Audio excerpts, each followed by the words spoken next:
Okay. Is everything working?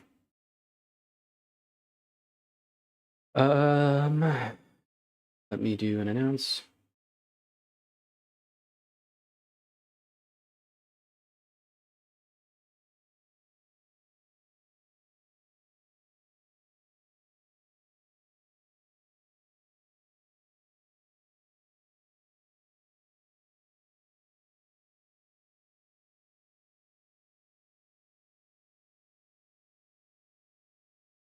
Let me make sure everything in the world is set up because I need it to be.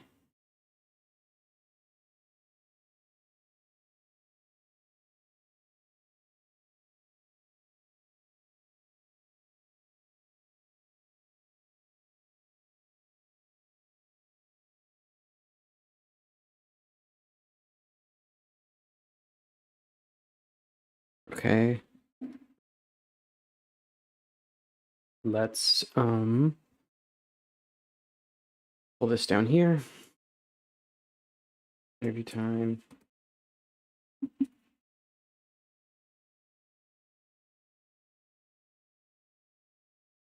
Am I chill enough? Everything in the world. I'm not set up. Yeah. Hey, Vish. Welcome in. I am putting out the announcements and we are going to get started here. Oh, do me a little favor if you would. First, let me do this. Okay. Let's try out this command. I set up some commands, so you should be able to do commands. All right, well, that one's broken.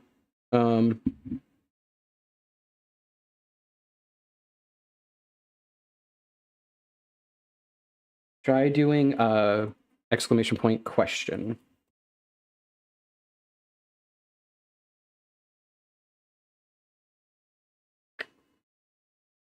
Oh, whoa. It's freaking out.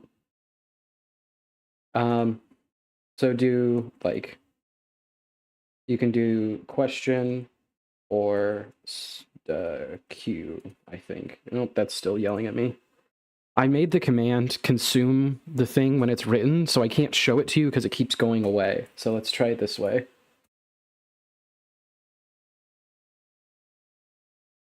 That work? I can't tell if that worked.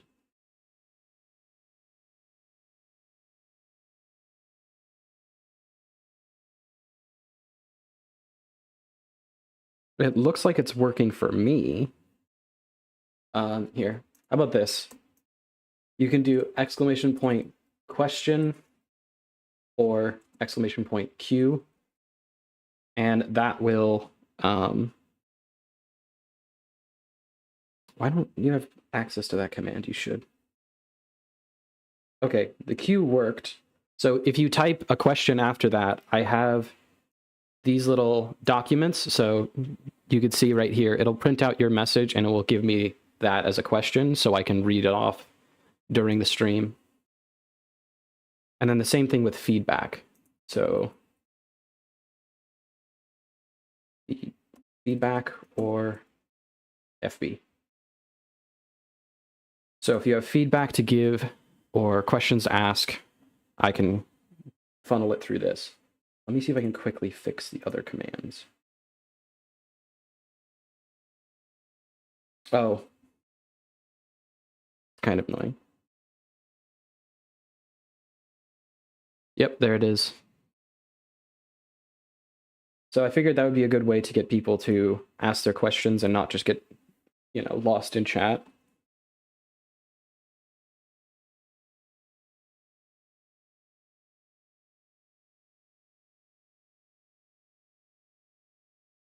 Okay.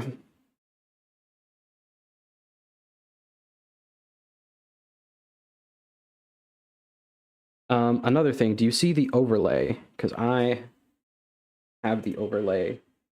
I made this overlay and I haven't tested it yet.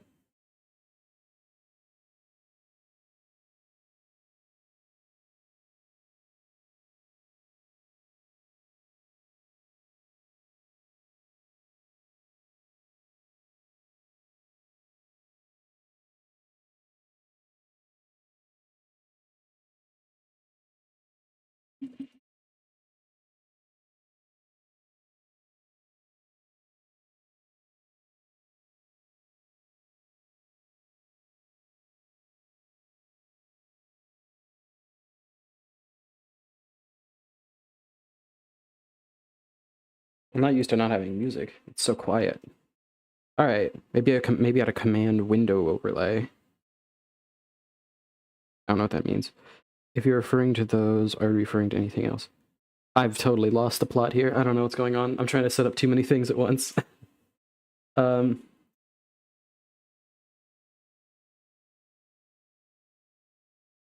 right, let me go ahead and invite the co-host.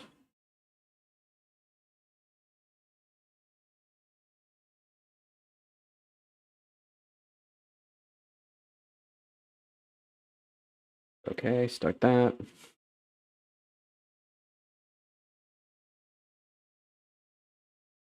Sure, allow. Audio enabled. Invite.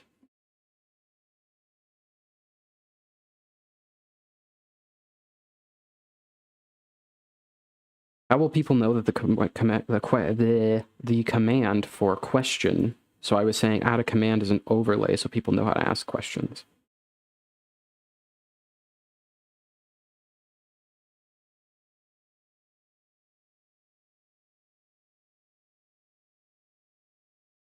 All right.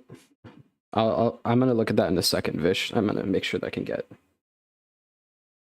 the co-host on.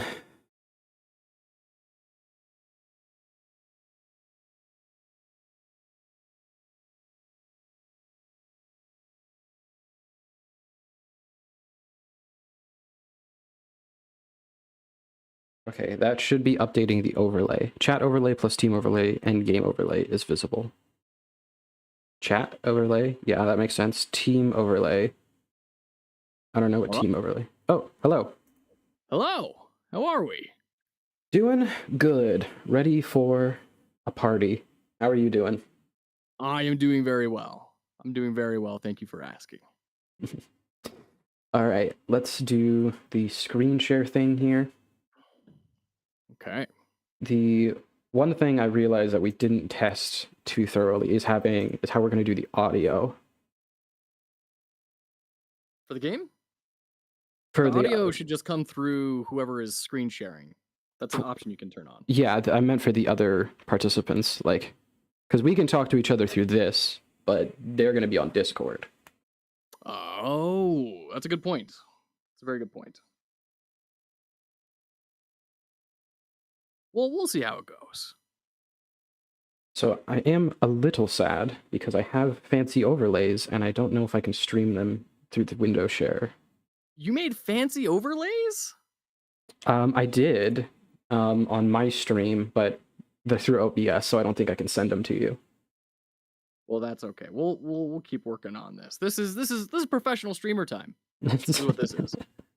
So everyone's expecting high level production here. Okay, so you should be able to grab that link and stream the screen share. I'm gonna do the same. I've got it up. It's on the stream. We've got 18 people looking at your background there. Oh. Okay. I have a second copy of my screen on my screen, which is nice. Okay, I think we are just about ready. So for people on my side who can see my fancy overlays, I'm going to be updating the team name and the game name and all that when we get to the different participants, as well as I've added in these commands of you can do exclamation point question or exclamation point feedback, and they will pop up for me in a little window so I can read your questions and feedback without them getting lost in chat. So keep that in mind. I'll try to keep reminding people as we go through. But yeah, I believe we're all ready. I notified the participants. And welcome everybody to a nice long interview session, the post-mortem stream for the Pirate Software Game Jam. We have 10 different teams who have signed up to give us some of their time and go through how they built their Game Jam submission, what were the trials and tribulations, what they're going to do afterwards. Yeah, we are looking forward to everyone that is going to be participating. And I am here with a lovely co-host of Mr. Fox Hollow Games. say hello. Hi, everybody. I am so excited to be here. Thank you for hosting and organizing this. I've been looking forward to this for weeks. Well, that is good to hear. So let's see.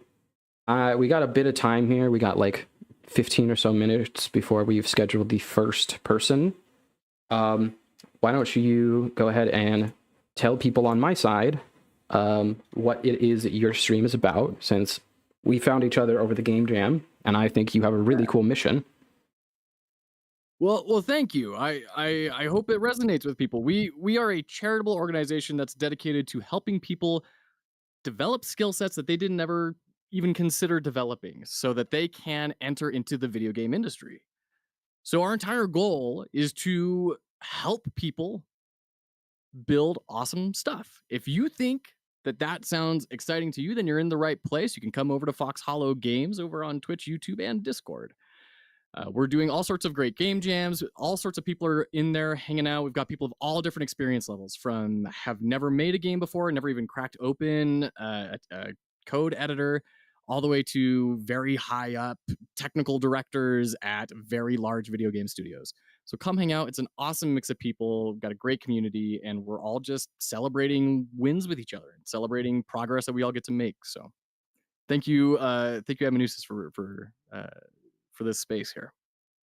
Yeah. Yeah, I'm very glad that we get to do this. Let me put in the names of our first dev. I believe they're solo. We'll ask them when they get in.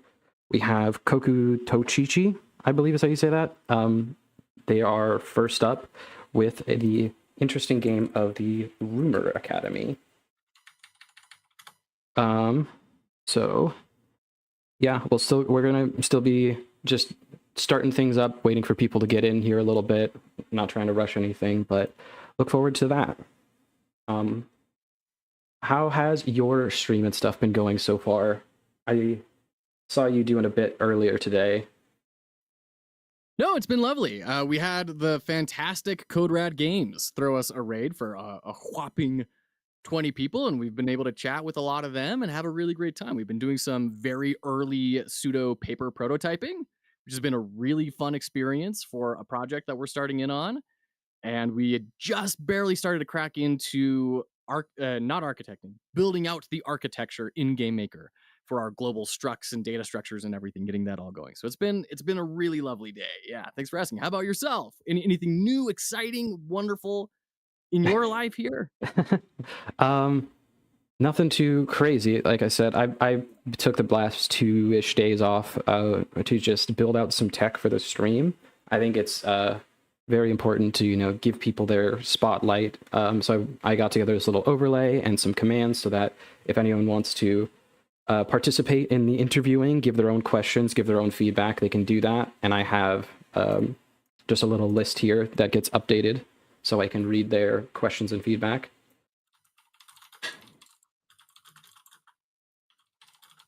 It looks like Ameripon's in the chat, which is Koku Tochichi, same person. Do you have a team name or other members? Because I can add them into the title as well.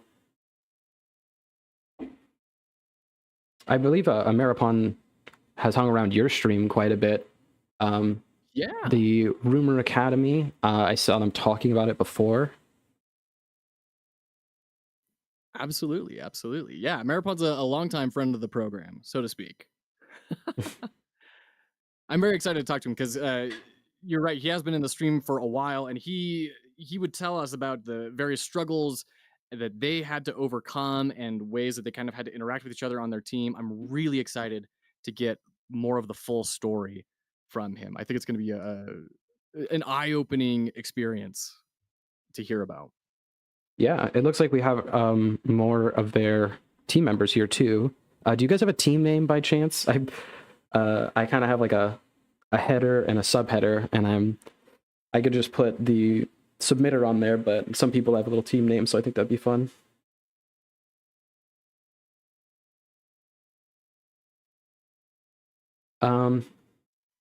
Yeah, one thing I'm very interested to see Yeah, what were you saying?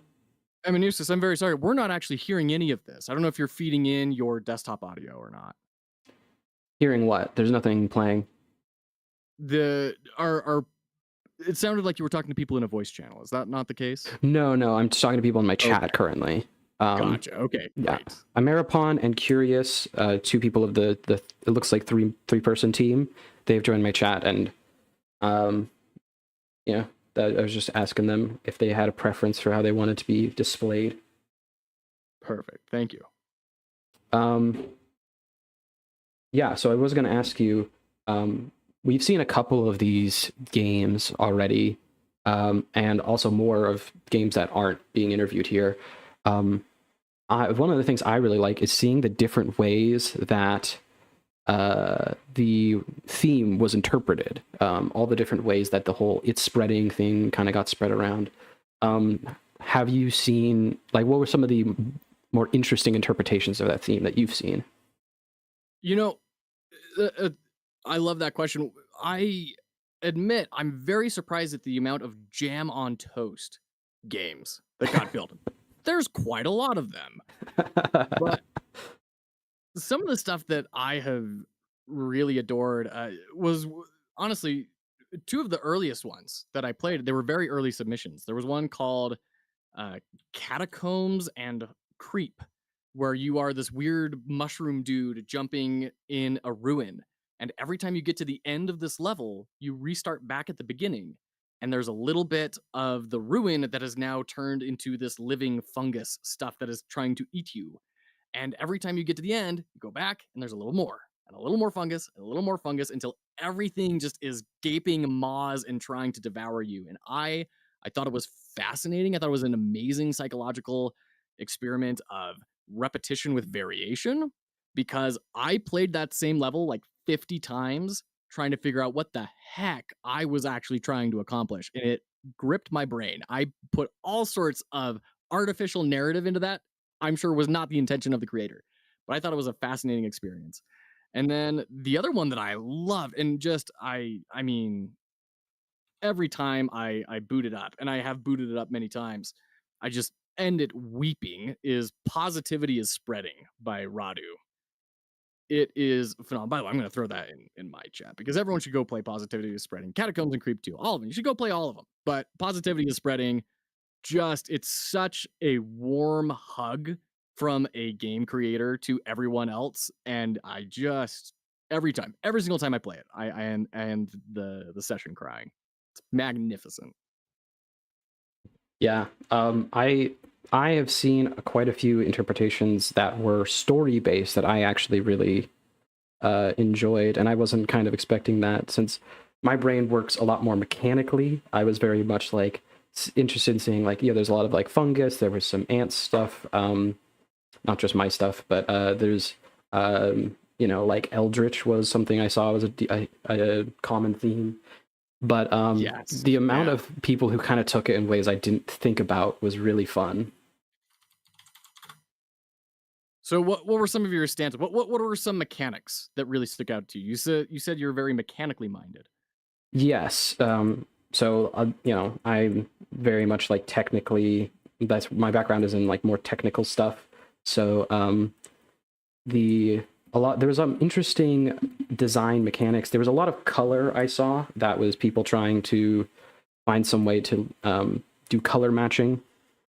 Let's see. There was quite a few like tower defense kind of stuff where it's like you're building out and it's just more and more influence. There was a surprising amount of animals. There's like a ferret game, a pigeon game. There were lots of different things like that. So many ferret games. So many bald-faced attempts at swaying the judge. How dare you all? And how dare I not think to do it as well? You gotta play to the judge. You gotta know your audience. It's an important part of the industry. I understand, but also we know. And genuinely, that is a really important thing. And I think that's something that people are learning very heavily from this game jam. Game jams are usually very anchored in the indie community. They're very, supportive and positive, which is wonderful. They should be. But this is being a little bit different because of one person. One person in particular is changing things quite a lot, at least so far. And that person is excessive profanity. if if you're unaware, he is one of the judges for this game jam. And true to his name, he has brought his own sort of dynamism, we'll call it, to the judging process. And it's been controversial, to say the least, which should not be surprising in the slightest with a name like excessive profanity. And I think what a lot of people are seeing is that there is a very strong difference between building a game for the public and building a game for judges. Like, game developers who are judging something are going to view your product differently than a streamer will, than an average consumer will. And say what you will about his critiquing judgment style, I do think it's a valuable lens to see and shatter through a bit of that glass pane of, no, we really are going to receive reactions like this throughout the world. We need to be aware that that's how it is. And we need to be designing for it and building for it, accommodating it, so that we can actually have a product that has reach. Yeah. I am interested to see, because there's so many judges this time, whereas previously it was sort of kept to a limited size. Now we have, what's there, like 10 or something judges? Yeah, 10 judges. And, so I'm very interested to see the different ways that they all interpret the games, because, everyone has their own flavor. And now that there's multiple people kind of hashing it out, I'm very interested to see what their shared criteria is. Yeah. Yeah, I mean, that's interesting. I hadn't even thought about possibly Thor handing out some shared criteria other than just the rating page, I know he has specifically and publicly stated he wanted excessive profanity in this thing because of what he knew he would do, which is exactly what he has done. He's very predictable.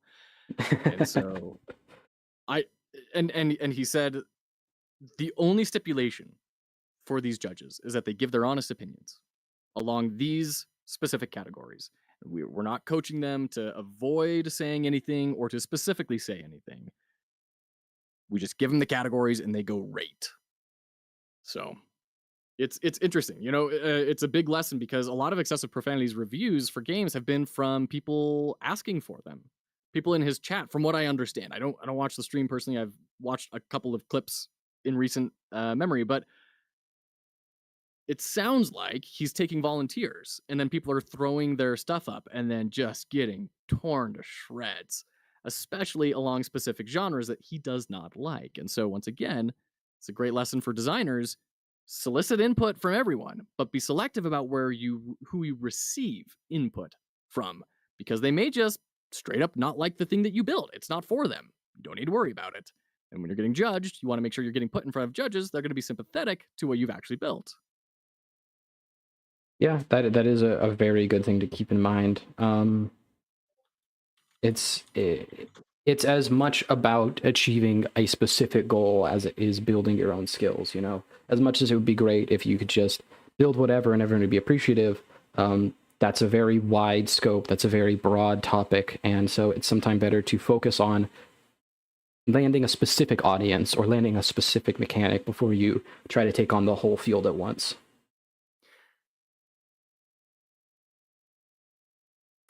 Yeah, we talk about that a lot on the stream, where people get really excited. They build something that they're interested in, but then there's very little validation that other people also find it interesting, or there's no marketing around it, and so nobody knows about it, even if they would find it interesting. And it's because they have zeroed in on one specific thing they enjoy doing, which is fine. That's why teams exist. That's when you join a team. If you like doing one thing, you join a team. If you want to be a solo dev or part of a very small studio, you got to diversify that skill set. You need to learn a lot more, wear more hats. Yep. Yeah, for sure. Let's get in our first guest here and try to sort out whatever problems we are going to have with the audio. Lovely. So Ameripon, yeah, just if you're in the Discord, join the waiting room, and so I'm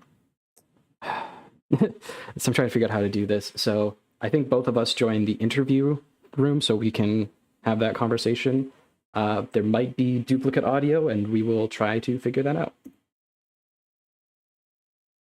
Does that make sense? Sorry, are you talking to me? Yes. Okay, darn it. I'm sorry. I was no. reading a very interesting comment in chat. Would you mind repeating? No, that's okay. Yeah, it's definitely hard to keep up with chat and a full conversation. Go ahead and join the interview channel on my Discord, and then I will pull Ameripon in, and we can start talking. Okay.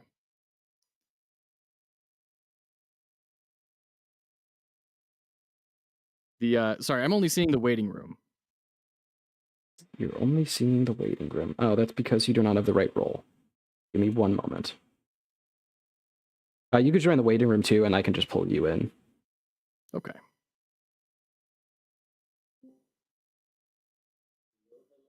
Ameripon, hello, how are you? I absolutely can hear you. This is great. I hope the stream is working well. Like Amanusa said, we didn't test this too much with a third participant. So if we start hearing doubles or anything, let us know. We'll adjust. We'll figure it out.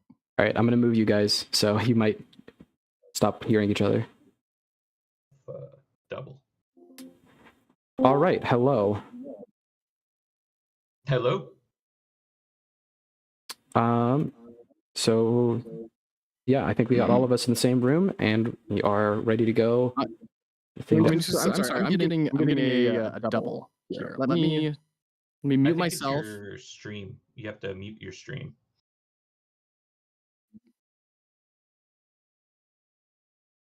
There we go. Okay. I think I got it.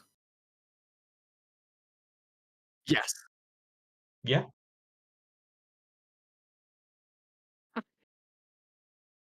How about now? Am I doubled again? Were you hearing everyone that's talking? LiveQuest, thank you. Sounds good. Okay, perfect. All right, we'll go with this, and they'll yell at us if there's a problem. Remember, on my side, you can submit questions and feedback with the commands. I'll type them in here. But yeah, so if I see any questions or feedback pop up, I'll let you know. In the meantime, let me jump into your game and start trying it out, and you guys can start talking about the experience. Start talking about how it was for you to do this game jam. Okay, sounds good. Be gentle. Be gentle. So, I'll go for it. Yeah, no, just continue. All right. Well, Ameripon, first off, I'm thrilled to be in voice chat with you after seeing so many chat messages from you. It's thrilling to get a little bit one step closer here. So thank you for being here today. I appreciate that. Now, I'm going to call you by what I see in Twitch. That may be confusing for people. Kokutao Chichi? Are we saying that right? You can just put Ameripon on that team. Okay, I'll change that. Ameripon. Ameripon, have you and the members of your team, have you ever done a game jam before? So, myself and I'm going to say this wrong. I think it's Onage is how he pronounces it. So Unjay. We did a game jam, one of my first game jams, like 2 years ago. And we did a VR game jam together. Oh wow! Because he's a really awesome C# programmer. Like that's like his actual job is like C# programming for like simulators and stuff like that. So he's an awesome programmer, and I had like really bad programming knowledge. So he helped me with all that kind of stuff, and we worked together on that. And then I did a whole bunch of solo game jams after that. Okay. And we're like, oh, let's do another one together. So I think I may have crashed the game. Software was the one. That's amazing. So you had this in real life friend who has an area of expertise, and you did a VR game jam years ago. That's that would have been fairly new in the VR space then, right? Yeah. So yeah, I think it's like 2 years ago. I met him online through like you Okay. know uh, a Discord about like C sharp and programming and stuff, Oh, nice. and and then I actually met him in real life about a year ago. Okay. Because we both had he's living in Florida, my family lives in Florida, so I went to go visit, and we actually met up in person. But yeah, Wonderful. that's how it rolled. That's awesome. So you actually managed to make that personal connection. It sounds like Yeah. he's done quite a lot to help you along your way and teach you about quite a lot of things. Yeah, and if I run into some like really hard coding questions and stuff, I just like send him a message like I don't know how do you do this, and then he'll work some magic. He's your chat GP onage. Yes, my Yeah. ChatGPT on it. That's great. So okay, so you had this pre-existing relationship, but then what made you decide you wanted to enter into this game jam? So I'm on like a roll of game jams recently. I think in the last 3 months, or I guess 4 months now, it's my sixth game jam. And I Wow. just like pumping them out. Yeah. I really like the iterative process of like moving from one game jam to the next and just getting stuff under my belt. And I try to learn some kind of new skill in Unity or try something new that I've never done before in Unity and just kind of like up my skill all around. So game jams are like the fastest way to get that, And, get that done. and why is that important for you? Why is that fastness important? Well, so I actually I worked with a YouTuber, VR YouTuber, Justin P. Barnett, and I helped him build a online course for VR game developers. And so I'd been working with Unity for a while, so like I know general like how to use Unity pretty well. Coding, not so much. So I want to make my own games, and in order to get like a game done, you just got to have a bunch of smaller games under your belt. It's just the best way to learn. So yeah, game jams just naturally fit that. So is that the goal then? You want to publish your own games? By the way, people in chat are saying that's a lot of game jams. Good job. I agree. That is a lot of game jams. Yeah, a lot of game jams. I got another one coming up in February. Also, there's another VR game jam that Oh just got my. announced. Oh, bless your So heart. I'm gonna join that. So Yeah, is that the direction you're planning to go in? Build VR games, and this is kind of your warm-up reps to get the skill set you need? exactly. I'm really into VR. I love VR. But a lot of the skill sets that you learn in 3D just kind of naturally translate to VR. So Mm, building out these 3D games, flat screen games, it's just it's good practice. okay. Very cool. So let's start talking about that then. Let's talk about the actual game, which has been playing in the background here, Rumor Academy. Yes. A game all about passing a note, writing a rumor on it, and passing it around a teacher. How did you arrive at this concept? What was your process for getting to, okay, this is what we're going to build? Looking at your game design document, it's like aimed at casual gamers. What got you to that point? I think originally we had like maybe 10 different game ideas that we were just kind of throwing around, and it took a while to get down to this particular idea. It's different than working like solo. You can just like, oh yeah, I like this idea, I'm gonna roll with it, and then it kind of like forms into whatever you're gonna make. But with a team, you gotta like get everyone's input and make sure everyone's on board. Otherwise, like if you have someone that's really not into the game idea, then they're not going to be interested in participating that much or helping that much. Yeah. So it took us like 3 or 4 days to get the game locked down to this. But one of the things that we were trying to do is trying not to make a game that everyone else would do. So we had a couple ideas of like spreading butter, and there's a whole bunch of like spreading butter games in the jam. and definitely didn't want to do something like zombies or anything like that. Speaking of ideas, someone in the chat was saying that you should tell your original idea for this game. Oh yeah, that's Oni. The original idea was Jean-Claude Van Damme. You know, I don't know if you remember this commercial that he did, where he would do a split between two trucks that were riding in the desert, and so we wanted to do like a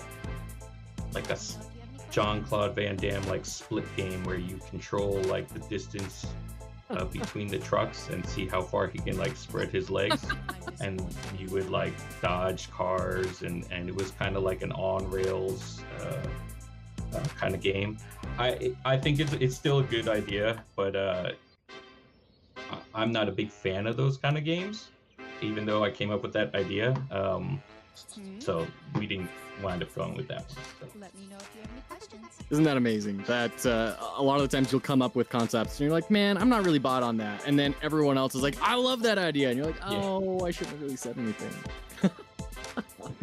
So you said there was, sorry, did you have something you wanted to ask, Amanusis?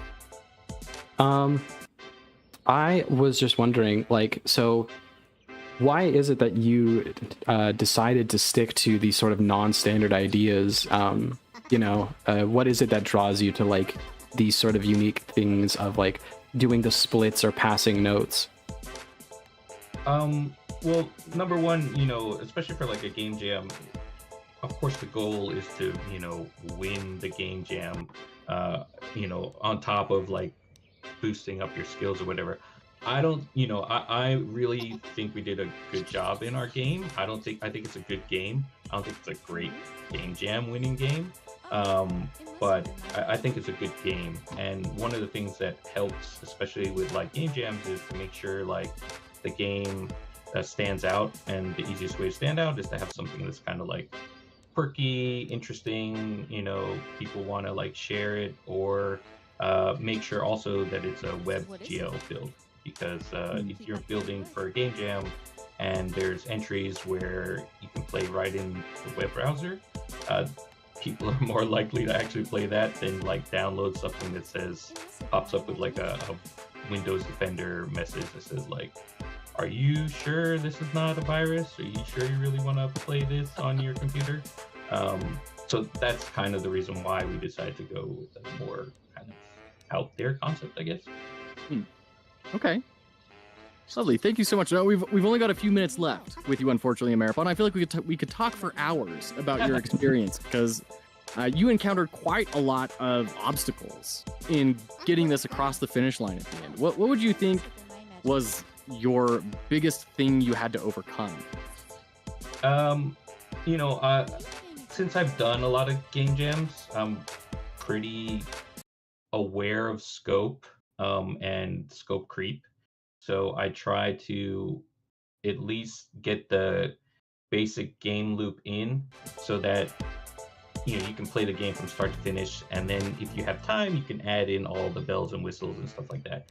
And unfortunately I think we got the ball rolling a little too late. It took us a little too much time at the beginning to lock down the theme, so that when the ball started rolling, it was like, oh, actually, I don't know if we're going to be able to get to all these other things that we want to add into the game. So for the game now, we really only have one level and one teacher, but one of the things that we wanted to do was to have different teachers that would come in, and they have different AI patrol patterns, and maybe some like power-ups that we can add to make the passing more interesting, like turning the letter into a paper airplane and throwing it over an extra row of students. Those kind of things just had to get cut. And so one of the challenges was like, all right, we have to cut all this stuff out. What can we do with what we have to polish it up? And so that was the last kind of dash to the end there, just to make sure that stuff got done. So being ruthless about scope. Ruthless about scope is it's hard because people's ideas get like cut, and that's not fun for anybody, even yourself. Like, I really wanted to get this extra thing in there or whatever. Like, I'm a dark skin guy, and like all the characters are like white, so like I would have liked some kind of color variety in there as a personal thing, but it's just no time to put all that kind of stuff. Oh, goodness. Yeah. Oh, goodness. Okay. Yeah, it looks like you guys did a great job with the time you had. I really like how inventive the idea was, how much time you guys put into coming with an original idea. I think it's a really good, simple gameplay loop, which is what you need. You don't need something fancy or crazy. Yeah, good job to you, and excellent job to the rest of your team. The music sounds great. The models look fun. Yeah, I think that Curious, who did the models for the characters, it's her first game jam. So nice. yeah, she really knocked it out the park. I mean, models are great. Very cool. Very cool. Well, Ameripon, thank you so much for joining us. Yeah. Can I take 30 seconds to ask one last question before we Be my guest. end this interview? Ameripon, in one sentence, what was the biggest thing that you learned in this game jam? I mean, I had like a specific idea of what I wanted to learn for this game jam, and that was Cinemachine for Unity. So I think I got a good kind of like learning experience out of that, which is why the intro was very like kind of the camera moves all over the place, because I was like experimenting with Cinemachine. So I learned something new about Unity, which is the goal. Awesome. Cinemachine in Unity. Yep. Very cool. Perfect. Ameripon, thank you so much for joining us. This was an absolute joy. Yeah, my pleasure. Yeah, Awesome. definitely. Well, I hope you have a great night.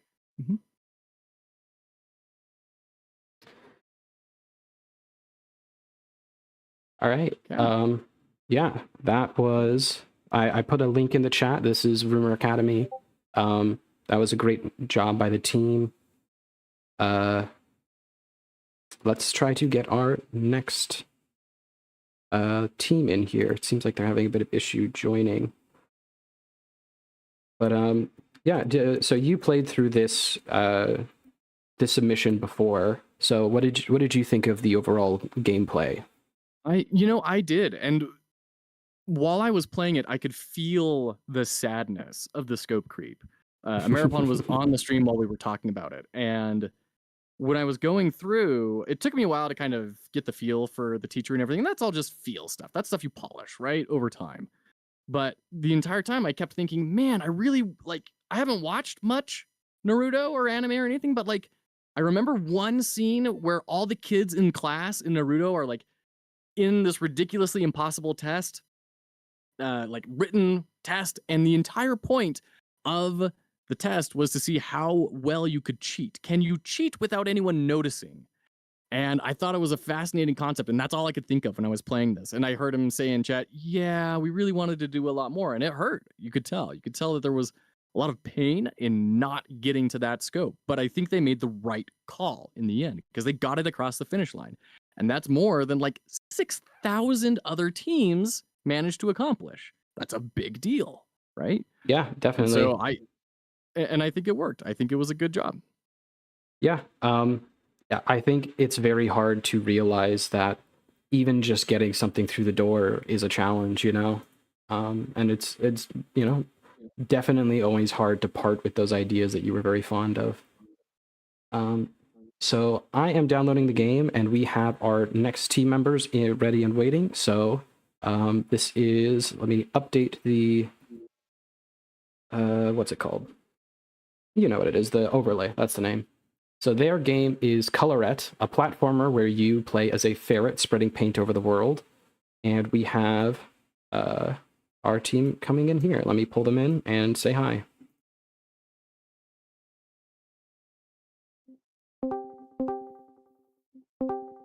We got 3 of them this time, so there's going to be quite a few voices here. Does everyone want to introduce themselves? Hi. Penny, you first. All right. So this is I'm Keith. My handle is Penny for your code.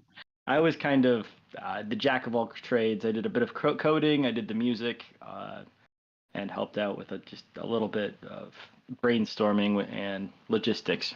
So go ahead, Jeffrey or Bizarro. I'm Jeffrey. I'm from the Netherlands. I did the art, the character sprite, and some more, but that hasn't made it yet to the game. So Wonderful. Thank you, Jeffrey. Bizarro. I was one of the artists, and I did a lot of the systems design. Wonderful. And I'm not sure if Animal was here. He wanted to be on the call, but we haven't heard from him. So, yep. Okay. And what was Animal responsible for?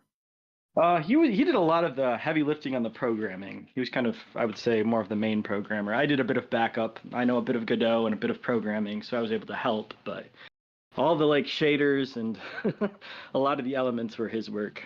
We have a 20-second clip that we posted to your general page if you want to play that. Oh yeah, I can pull that up. Yeah. I also posted 2 songs from the game if you want to play those in the background. I don't know. I saw that. Are these songs composed by you? Yeah, I took some of them. I had some Creative Commons Zero samples of background noises and whatnot, and I arranged them to music for the game. So yeah. Wow, that's amazing. So yeah, we kind of had this concept where we wanted it to be monochrome initially, and then the ferret made out of paint would run around and colorize the world. And originally it's supposed to be this blighted thing. We did have 2 other tracks of the blight. It's supposed to start off with kind of this hostile, hollow wind blowing, or a cityscape where you hear the cars rumbling over a bridge and crosswalk signs blaring at you. And that's as you go into the world. The concept was that would fade out and transition to this light, cheerful music. So the 2 tracks are Happy Little Trees, which has, kind of a simple flute loop. And then overlaid, you get some summer insects kind of buzzing in the background. You hear some bird song. The other one, Welcome to the Park, has kids playing in the background, some ducks. And you have, a musical arrangement in the foreground. So, yeah. That's quite a lot of work. I mean, I think immediately when people come to Colorette on Itch as a submission, I think they're instantly drawn in by that really charming profile image. It really shows that you had 2 artists that knew what they were doing. Bizarro, Jeff, did you have any prior experience in art? Was this your first time trying something like this, or?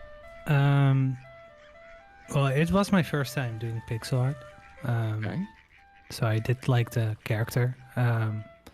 Also did an enemy, and I did the profile, and some tile assets. Very cool. Jeffrey did all the character design art and all the animation. I am responsible for the tile sets in this case. I've been a pixel artist a casual artist for years. Okay. Since I was That's incredible. 7 or 8 when I first opened up MS Paint, I guess. That counts. Absolutely, it counts. That's what Risk of Rain was made in. That's right. Yes. Yeah. Sure. True. So, I think that heavy emphasis on art really shines through in the submission, where it's just charming and adorable. K Hadao, by the way, on YouTube, you're not alone. The frame rate is a little bit low from the stream on the gameplay that's being streamed. I don't know if there's a way we can amend that right now or not, Amanusis, but that is a thing I've been observing as well. So, first off, I guess one of my main questions is, you knew you had a strong art team for this, that a lot of resources to throw into it. What made you decide to go in this direction of a jelly color-filled ferret? I mean, obviously the ferret is a ashamed, bald-faced approach to swaying the judge that I'm jealous I didn't think of. But what about the rest of it? Well, it's the ferret I can explain. Well, first we had like a jelly that's Fred's color, right? And an animal that isn't here, just really wants ferrets in the game. So we kind of compromised and made it like a jelly ferret. Yeah. So that's it. When we first started drafting the game, we all threw all of our ideas we had at a big document, and we kind of went down the list and said, do we like this? Do we like this? And one of the concepts was a paint blob that went around the world or the level and kind of colored the monochrome.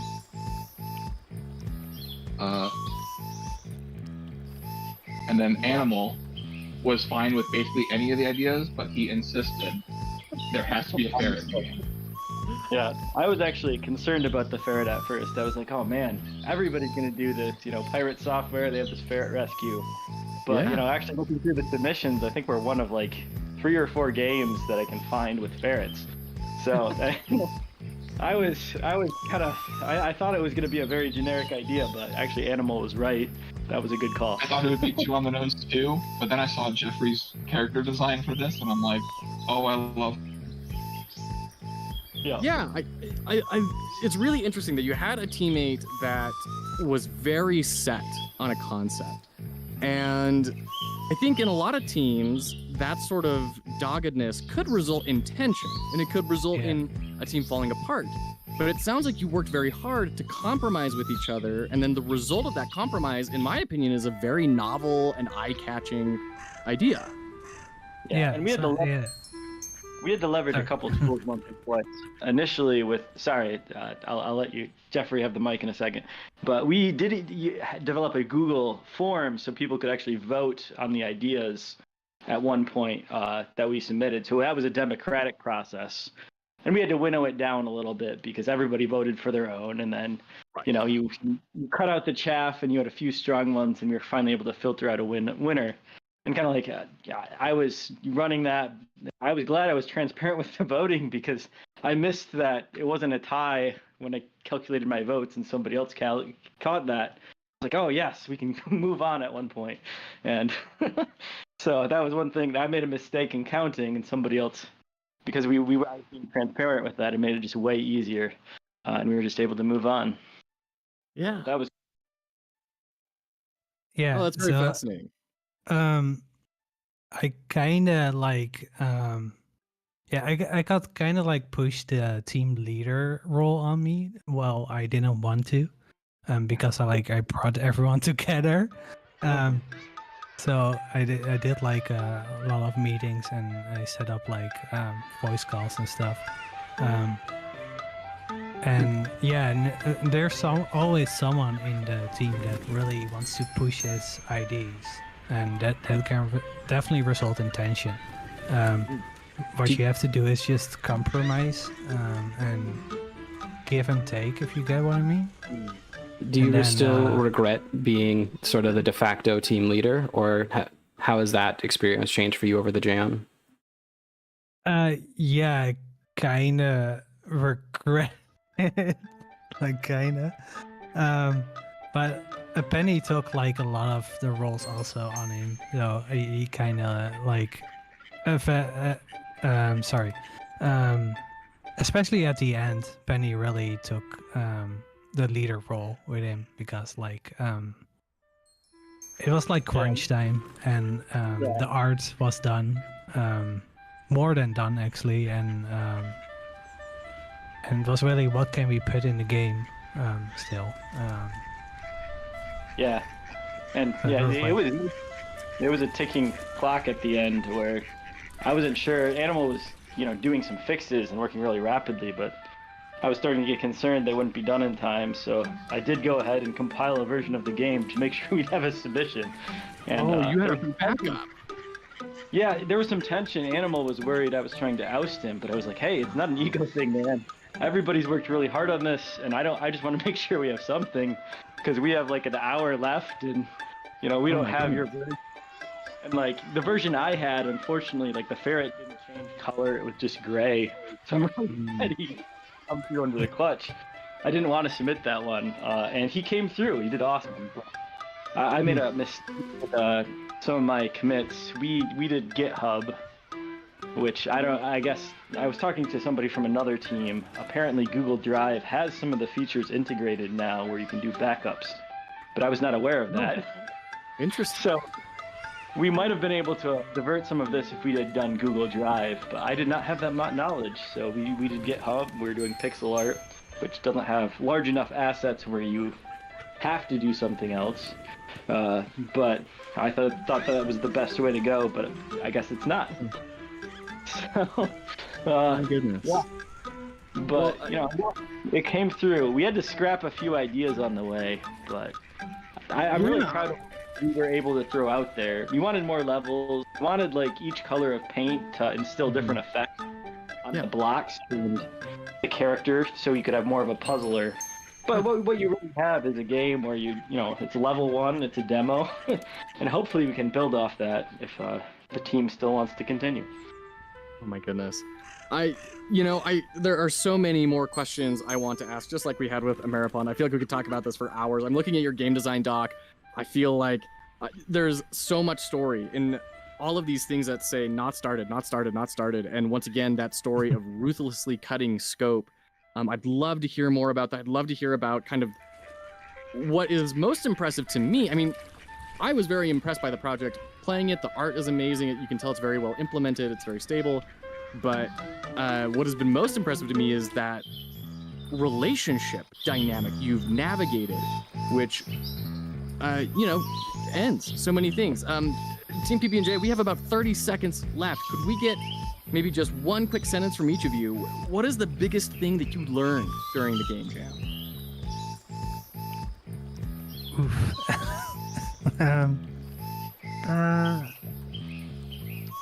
Communicating I early wanna is know. very important. What is very important? Communicating very early on.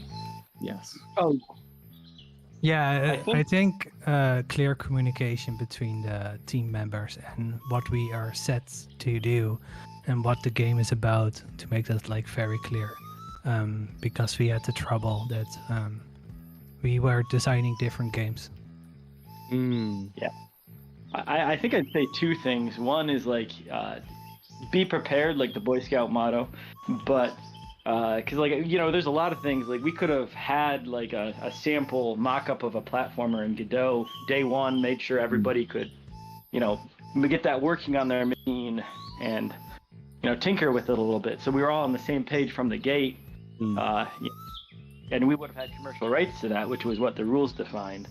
But I would say the other thing is just I think sometimes it's good to be flexible around people's passions, because Animal was very passionate and would stick to his ground, but he also came through for us in a huge way. We would not have what we had without that. So, and I think if we had just been rigid about our lanes as well, maybe we would have stopped him from making something really cool for us. So, yeah, that's what I'd say.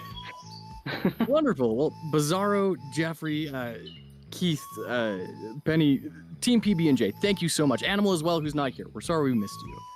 Yeah. Absolutely fascinating to hear from you all. Thank you so much for coming on the show. Wishing you the best of luck in the competition. This was absolutely enlightening for me. Thank you. Thank you. Thank you guys for having us.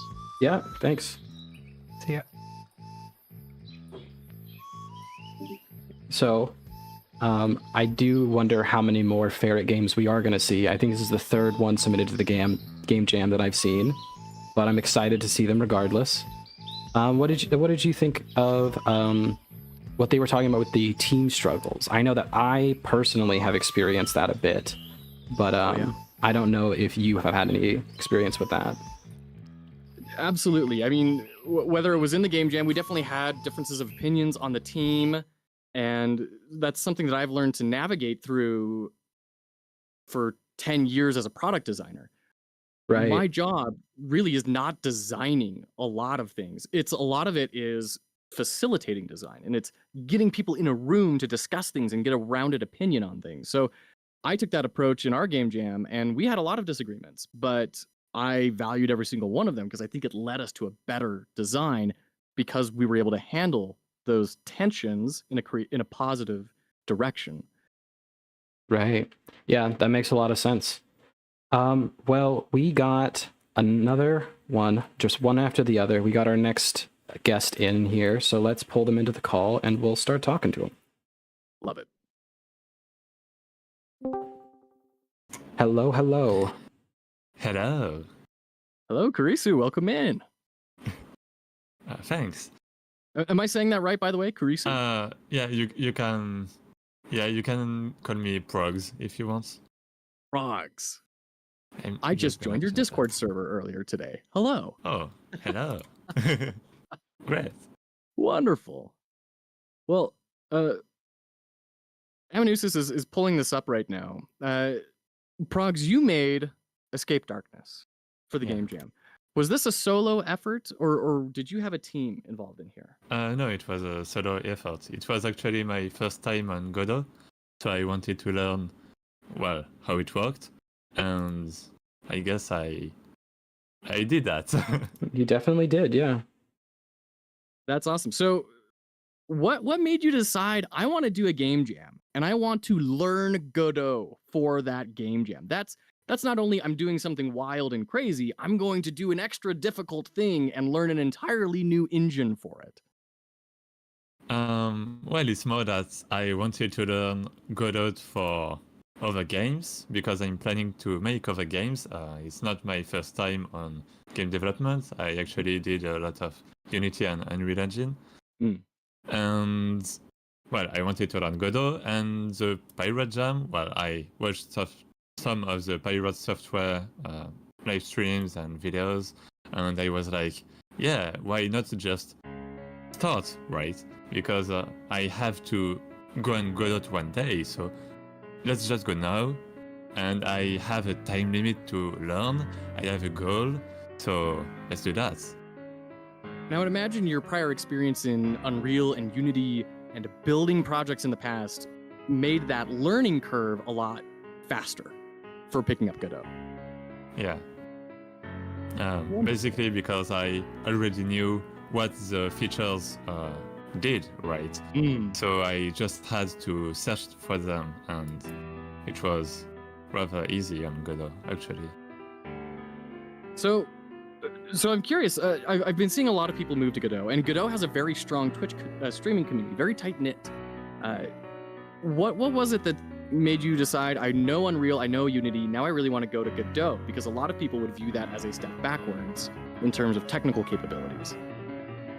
Well, because Unity, the runtime fees, and this kind of thing, right? I think Unity is kind of, well, people are starting to let Unity go, and Godot is like open source, free, so I think it's a good alternative to Unity. And I think for 2D games, Godot has already everything necessary to, well, to be like Unity. So that's why, yeah. That's fascinating. I would love to talk to you for so long about your experience learning Godot. I've started learning using GameMaker, and so that jump to Godot is always kind of like in the back of my mind. But we're here to talk about Escape Darkness, and I'm so interested in this. How did you come up with this concept of this platformer where you're outrunning the darkness and you're needing to find these candles? Where did this all come from? Basically, as I said before, I wanted to make some games. I was planning to make some games, and one of them was Metroidvania. So I wanted to make a game where I could make the tools to make a Metroidvania. So that's why a 2D platformer is like really good, right, for that. Yeah. And the theme was just spreading, and I just directly thought about like something following, well, spreading, and yeah, darkness spreading and following the player, because my next game basically is gonna rather be focused on darkness, I guess. Oh, okay. So that's fine. So it sounds like you were very strategic about this. You kind of had a concept you knew you wanted to build, and then used this almost like a proof of concept for yourself? Yeah, I think it's more like a stepping stone, kind of. Yeah. Yeah, because I'm just going to reuse a lot of things. And basically, as I said, I was learning Godot and I've seen shaders with the darkness, right? I've seen procedural mesh generation. I've seen collision generation. So, yeah. Now, you sound very experienced. If I may ask one question about that, what is the breadth of your experience? Have you released a commercial product in a commercial game? Is this just built up over time of interest? What has your learning journey been? I did a school, a programming school. You can actually see on my GitHub some of my projects. Okay. And I've worked a bit in a company, so I guess that's my experience so far. Okay. My biggest games was Sicaria.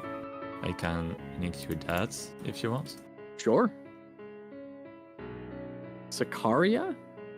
Yeah, advertising proof. Sent it. All right. But it's just a school project, so. Okay. Very cool. So you've built a couple of school projects. You are a software developer by education and by trade. It still seems like you would have gone through quite a lot to get to the point where you are. And once again, I'd love to ask so many questions about this. I'm doing you an injustice by skipping past all this, but I think Escape Darkness is one of those games with a very eye-catching thumbnail, and I think you did that very well. And I think that shows the amount of comments that you're getting on the game submission page. Lots of people are playing it, lots of people are discussing it, and I think you did that marketing very well with that thumbnail. Was there very much thought put into the creation of that, or was it just kind of thrown in? About the thumbnail? About having your little pro character with that composition, with the grass and that blue background. I just feel it's very eye-catching. And from what I'm seeing on your game, lots of people have played it. I think it caught a lot of other people's eyes as well. Was that something you designed intentionally, or was it a happy accident? Basically, I just don't know how to do art. So I just took 3 assets, right, that I selected, and I just don't really like pixel art, actually. So I tried to look for that kind of things, and I just discovered there's assets which are really good, right? I actually wanted to make a better background on this kind of thing, but didn't really have time and couldn't really make it work. But yeah, it wasn't really intentional if it was eye-catching, but I'm glad it is. Well, I mean, I think it speaks to the level of taste involved. It's the sort of thing that you can kind of put in subconsciously. So, okay, Progs, we're running out of time. I am so dearly sorry, but you've gotten a lot of comments on this game, and I believe you have been responding to all of them. Yeah, you've been responding to all of them. Seeing how other people have been playing it, you've now released it. What would you say is the biggest thing that you have learned going through this game jam? Well, I've done, as I said, Godot, and it was actually also my first time on a niche.io game jam. So I guess I've learned the whole process of the submissions, of having another page for the game jam, because it was a bit new for me. And yeah, that's it, I guess. So learning the engine, but then also kind of how to navigate this process of getting something submitted, getting it out there and live for people. And more than that, I think there's also the whole community that I discovered and that I started really liking. As somebody who has a lot more of this background experience than a lot of the other people who participate in this jam, do you have any advice that you'd give to people who wanted to do a game jam but, perhaps didn't feel like they had the background?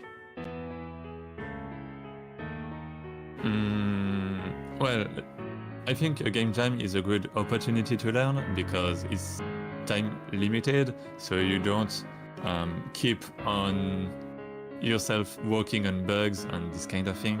And if you want to learn, just try a game jam because you have a goal, you have a limit, you have a team that can help you go in a direction, and yeah, Just get going. just keep going. Lovely. All right. Well, I appreciate you taking the time to come and talk to us and show off your game. It is definitely a nice, small, bite-sized game, but I thought it was very fun, very interesting there's just a slow intro and then things suddenly ramp up and you're on a clock. I think it's a really well designed little economical slice of a game. Thank you. Yeah, thank you for joining us here today, Progs. I can't wait to see what else you produce.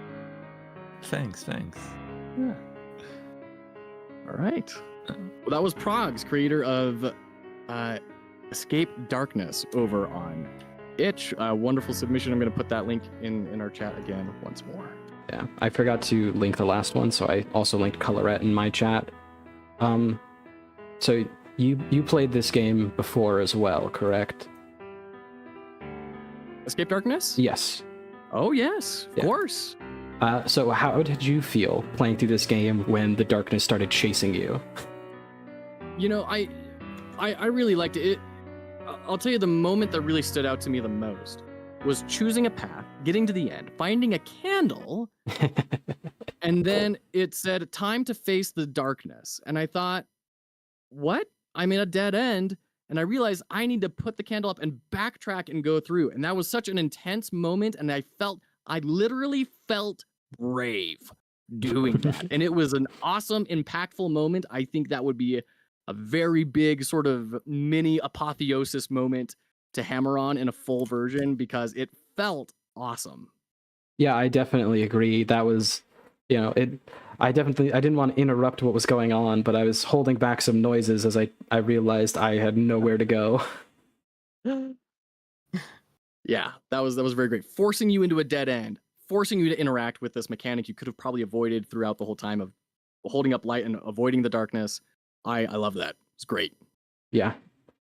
All right. We have our next group in here. I believe it's just the two of them. I'm going to pull them in. Thanks, Progs, for joining us. And let's check out the next game, which is Clown Around.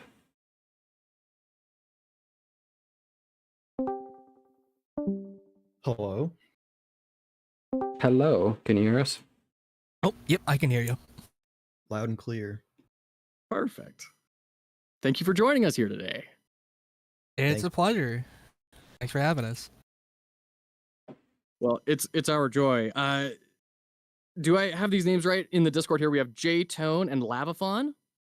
Correct. Our other dev, Chryso, just couldn't make it. He's kind of tied up at work right now. A greater tragedy has ne'er been said. Right. I know. Betwixt the tubes of internet. I know the actual team name we came up with is Real World Archon as well. It's kind of like our I guess studio name. Real World Arcana? Is that what you said? A Real World Archon, Archon. Like StarCraft. The Archon, right? Sure. Or something else. Sure, yeah, Sure. We'll go with that one. I see on Steam. It's spelled right. Yeah, it's spelled right now. It's technically it's an inside joke. Perfect. Well, I'm so excited to be talking with you. Thank you both of you for being here. We're of course missing your third part. I'm very excited to dive into here. We already have people in chat screaming out, "This game is sick!" in all caps. So really excited about this. This is Clown Around. I ironically clowned around in this a little bit this morning and had a great time. Before we dive into the more formal questions, could I just get quickly from each of you, J-Tone and Lavathon, what were your major responsibilities during the game jam? For me, I was doing all of the modeling and like art and like the tutorial video and like the trailer. I was doing like all the video stuff, so yeah, all the modeling, art, and video type stuff was me. Well, not all of the art. They also Labafon and Craysage. They both did. They helped with like pixel art and stuff like that, texturing. But I was the main modeler. Gotcha. Okay. I did half the programming with Chrysage. I did all the music in the game, title theme and the chase theme, as well as implementation of that. I did half the texture work, level design, and level design was all of us really, kind of chipping in when we were blocking things out and laying things out. What other hats did I wear? Yeah, there was a lot. Like we were all just kind of like filling in where we could. But yeah, the primary was like I was modeler, and then Labafon and Craysage were like the two main programmers. It's like the basic overview, and then we all kind of spread out our talents, like mix matching across just where it was needed. Awesome. Sounds like it was a very collaborative environment. Yes, Very much so. Like, Yeah, we were in Discord every single night, like just like saying like, hey, I need this, hey, I need that. Like we were always like going between each other and throwing different things. Like I would say like, hey, I need a texture for this model. They'd be like, hey, I need a model for this thing. I need this animation for that. So like, yeah, very hands-on and collaborative. Wow, very cool. By the way, we have people in chat spamming clown faces. So thank you for that. Cool.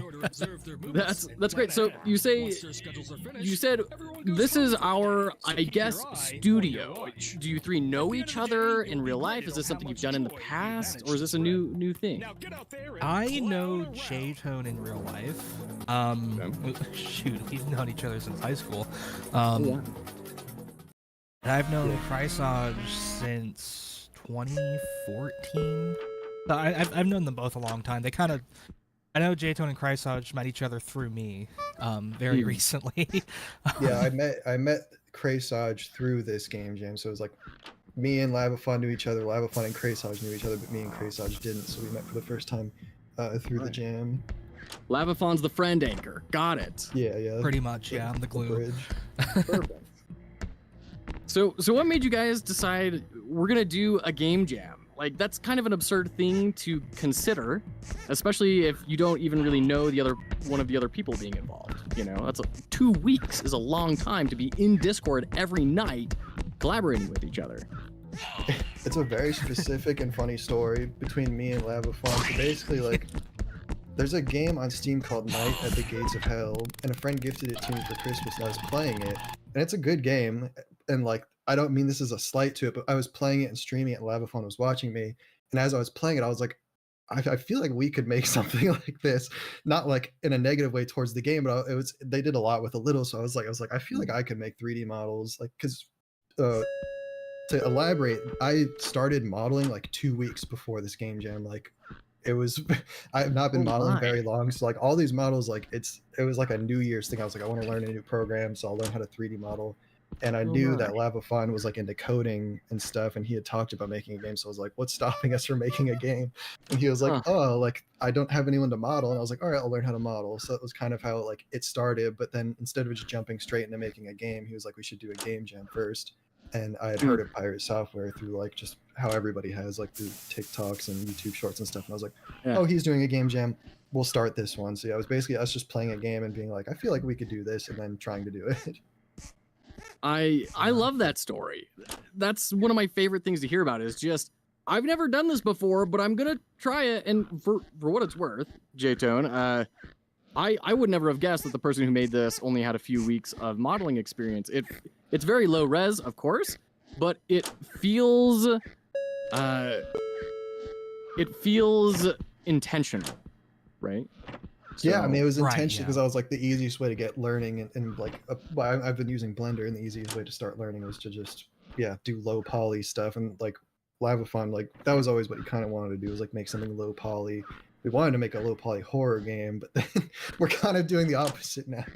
But I don't know. This is pretty horrifying for the people in the office. Yeah, true. It has True, its own yes. sense of horror to it, but yeah, that's kind of how it happened, and I just kind of jumped into it, and I took to it pretty fast. I mean, Blender's pretty easy to learn. I just watched a bunch of tutorials and got going, but yeah, anyone out there that's watching, it's you can do this too if you just you don't have to be going at it that long. Like I said, about 2 weeks before the jam and then during the jam, so about a month I've been modeling and was able to make something and animating. I've never done 3D animation before, but the majority of the animations in game I've done. But yeah, that's kind of how it all started, how it's been going. That's very cool. Quick question from me. Did you guys follow some sort of color palette or anything? I'm very surprised with how well everything seems to kind of fit a theme in this. It just kind of feels like it meshes very well. Actually, yes. We at first we limited ourselves to what it was, a 32 color palette. Yeah, we had And 30 then- colors. You realize at some point, like, even the items you're holding are like matching the actual environment, so we ended up bumping it to what, 64. Yeah, and even that's we- hard. Like if you look like in certain areas, like the skin of the like guard following you matches the walls, and he'll kind of merge into it. So even with 64 colors, it's kind of hard because our game doesn't really have lighting. Like it's like pseudo lit by like the colors, like things that are.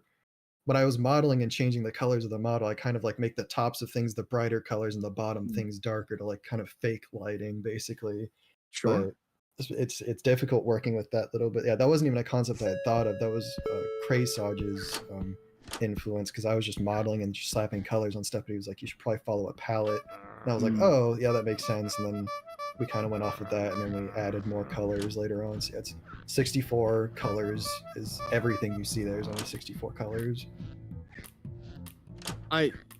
You mentioned something there that I think is fascinating and really important for anyone who is wanting to work in a team, which is you were building stuff. Kraysage said you should really be using a palette, and you said, oh yeah, there's any number of ways that could have gone differently, right? Kraysage could have not felt comfortable bringing up his thoughts. You could have taken that in a very negative way and just railed against it, once again, derailing the entire team. But it sounds like, once again, you were able to find unity. There was humility, there was trust, and it sounds like that did a lot, once again, reinforcing that collaboration that we've been discussing. Yeah, we worked together like really well. Like even like because we all three kind of wore the game designer hat. Like we would all like give suggestions for like how things should work. I mean, like me and Lavafond, we would like disagree on things or whatever. Like I would say, like I think we should do it this way. He thinks we should do it that way. And we compromised pretty well. Like things never really got heated ever. And since there was three of us, it was kind of easy. We could just vote on stuff, and it would always like it would never end in a tie. So that also kind of helped. We did vote on stuff a lot, but yeah, I mean, there's no.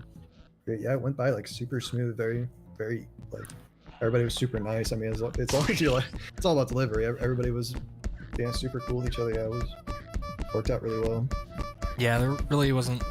I guess what would be the term for something like that, like ego? I guess there really wasn't a lot of like ego in that. We all just kind of got together and like worked on, putting out the best thing we could in 2 weeks, which of course, we decided an MSIM for some reason, but I'm happy with how it came out, honestly. That's lovely. Please.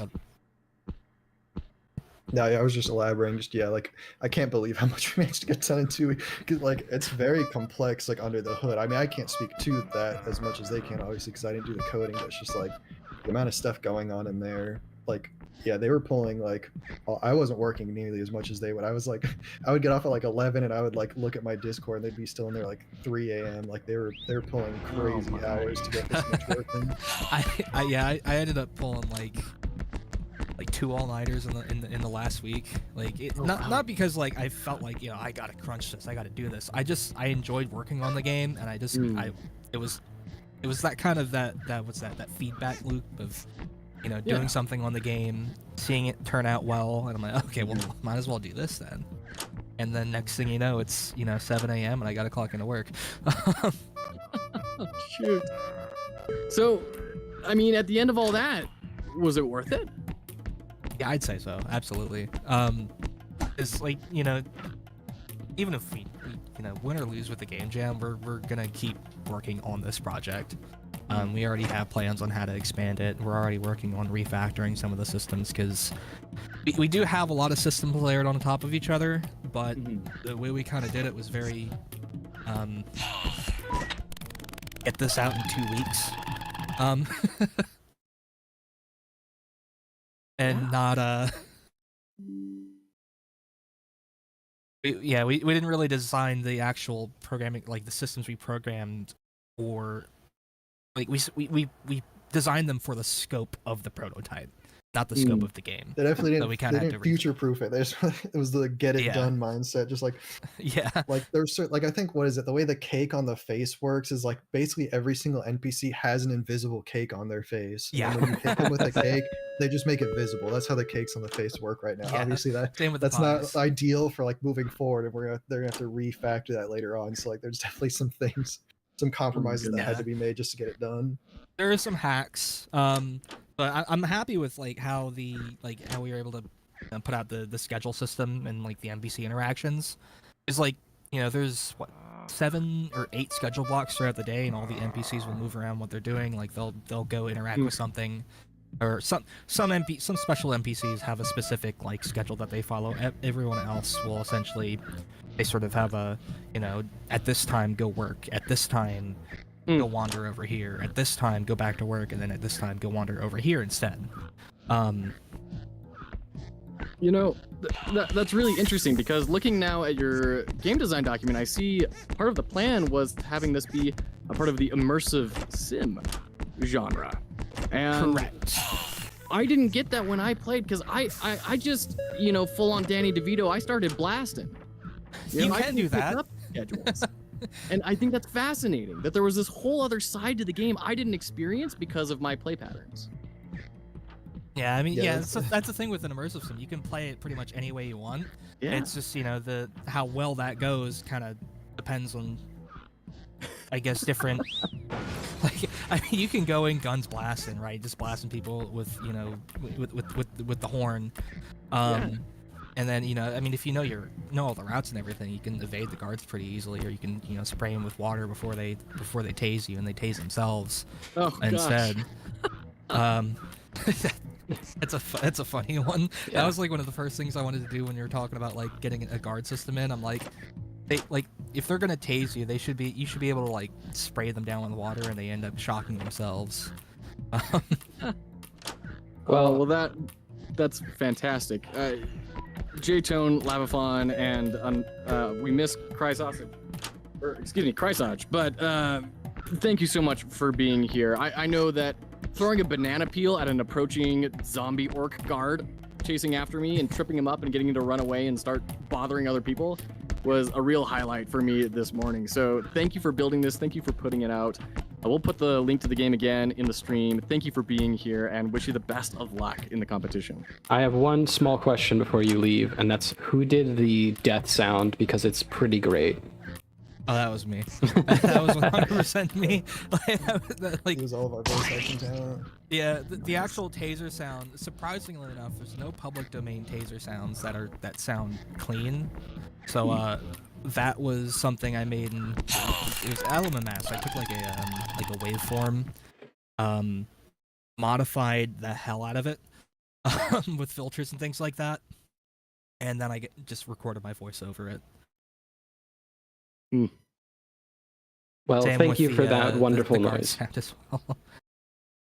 Of course. No problem. Perfect. Well, that was Clown Around. Thank you so much, you guys. Appreciate it. Thank you. Thanks for having us. All right, I'm Anusis. Who's up next? Next, we have Rabbits. I believe they are solo. And here, they're already in.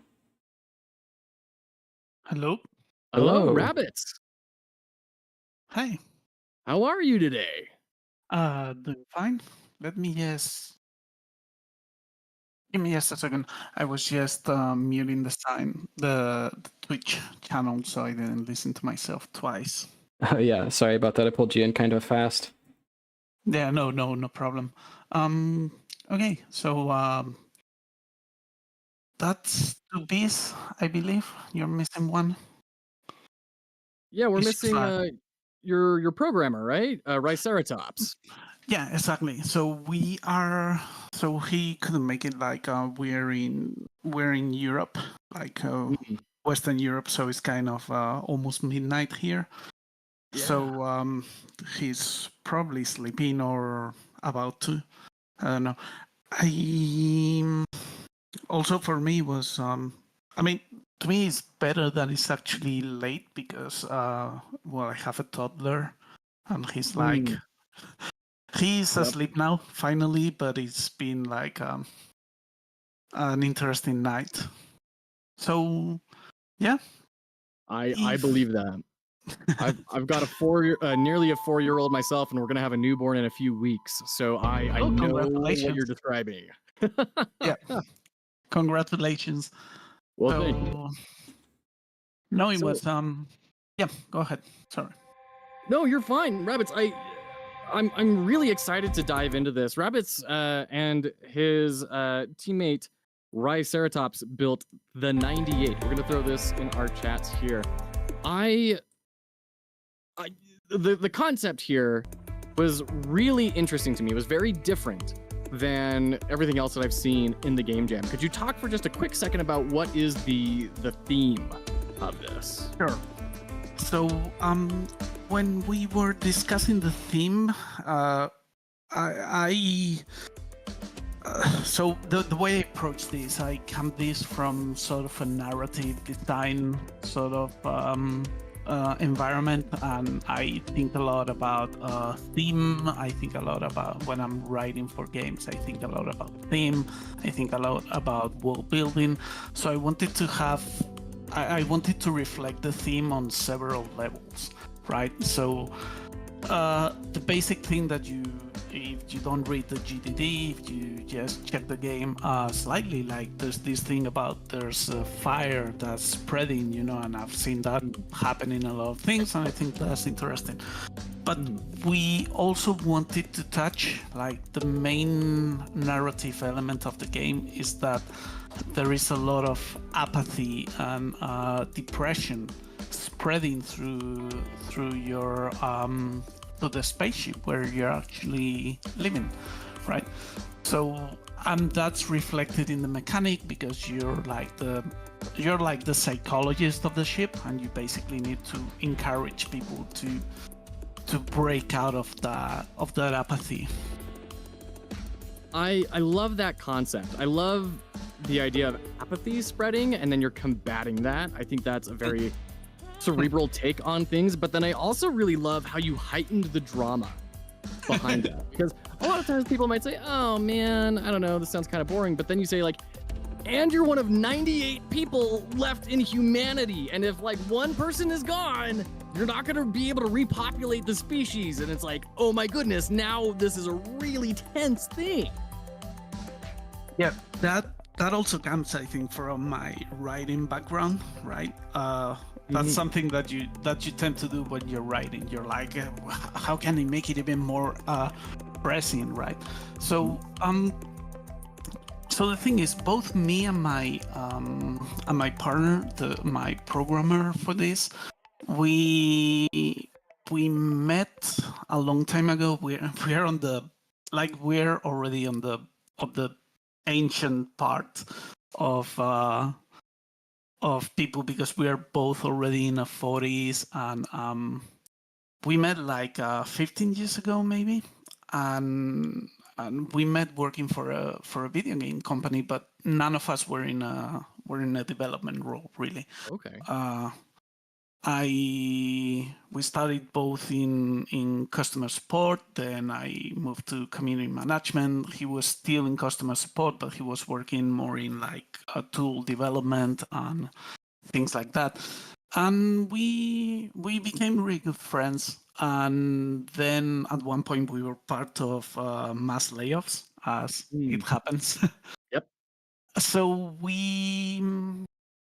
he's focusing a little bit more on like development, web development, and things like that. And I wanted to really focus on doing game design. So I've been studying game design and programming for a bit, and I've done a few things on my own. Like, this is the third jam to which I actually submit. Nice. but it is the first one in which I'm actually working with someone, and I really wanted to do that. I really wanted to start that process of actually talking to someone while we're working, because well, it's very easy to like commit the same mistakes over and over again if you're like only working for yourself, right? Yeah, as somebody who I kind of came at it the opposite way, it seems like you did, where I joined some game jams with teams before and just had issues with timing and, you know, collaborating on ideas. And this was the first game jam I did on my own. So I'm interested in, what do you think made it different this time working with the team? Like what felt different and what improved? So I'm going to say that the thing that improved the most was that losing some of the control allowed me to become more invested in the project, because a great example is like, I think one of the strengths of this project is like the character design. That was completely my programmer who did it. Like the way we approach this, like we knew we weren't going to have too much time. Like both of us have things going on. Like my kid, he's job hunting at the moment, so we knew that this wasn't going to be 2 weeks of actually doing, you know, 12-hour days each day. So we wanted to have a lot of structure. The way we did it, the first weekend, once we knew what the theme was, I sat down and I did most of the GDD. We spoke a lot. We talked a lot about the themes. We talked a lot about what we wanted to do for a few hours. Then I went in, I started doing the GDD, and he started programming over that GDD. The first week, he did most of the work. I unfortunately had other things to do. Then the second week, I was actually more hands-on while he was doing a different thing. But right after I did the GDD and we were just talking about this thing about being the psychologist and everything else, he sent me this image of the psychologist, like the sprite for the character, and I was like, okay, now I am invested, right? Seeing that brought the project together for me in a sense that I wasn't able to do on my own, really. Like and I thought that was great. One of the things that I also want to say is because of the way my mind works, I'm not going to say that I see this as a failed project. Really, like we turned it in, we did what we wanted, but I can see all the issues that are in the project, right? I feel that we didn't achieve what we wanted with UX. I feel that we probably might have needed to add a couple more things to make it more enjoyable. But the process in itself was amazing, like working with someone for the first time, really, because was really a really good experience. And it sounds like from what you stated at the beginning that was a core goal for you, which was, I want to see what it's like working with someone else. And it sounds like it was a big learning opportunity. Yeah, exactly. I feel one of the things that I feel is like doing jams, having a clear idea of I want to do this with this goal in mind is a very sane way to approach it.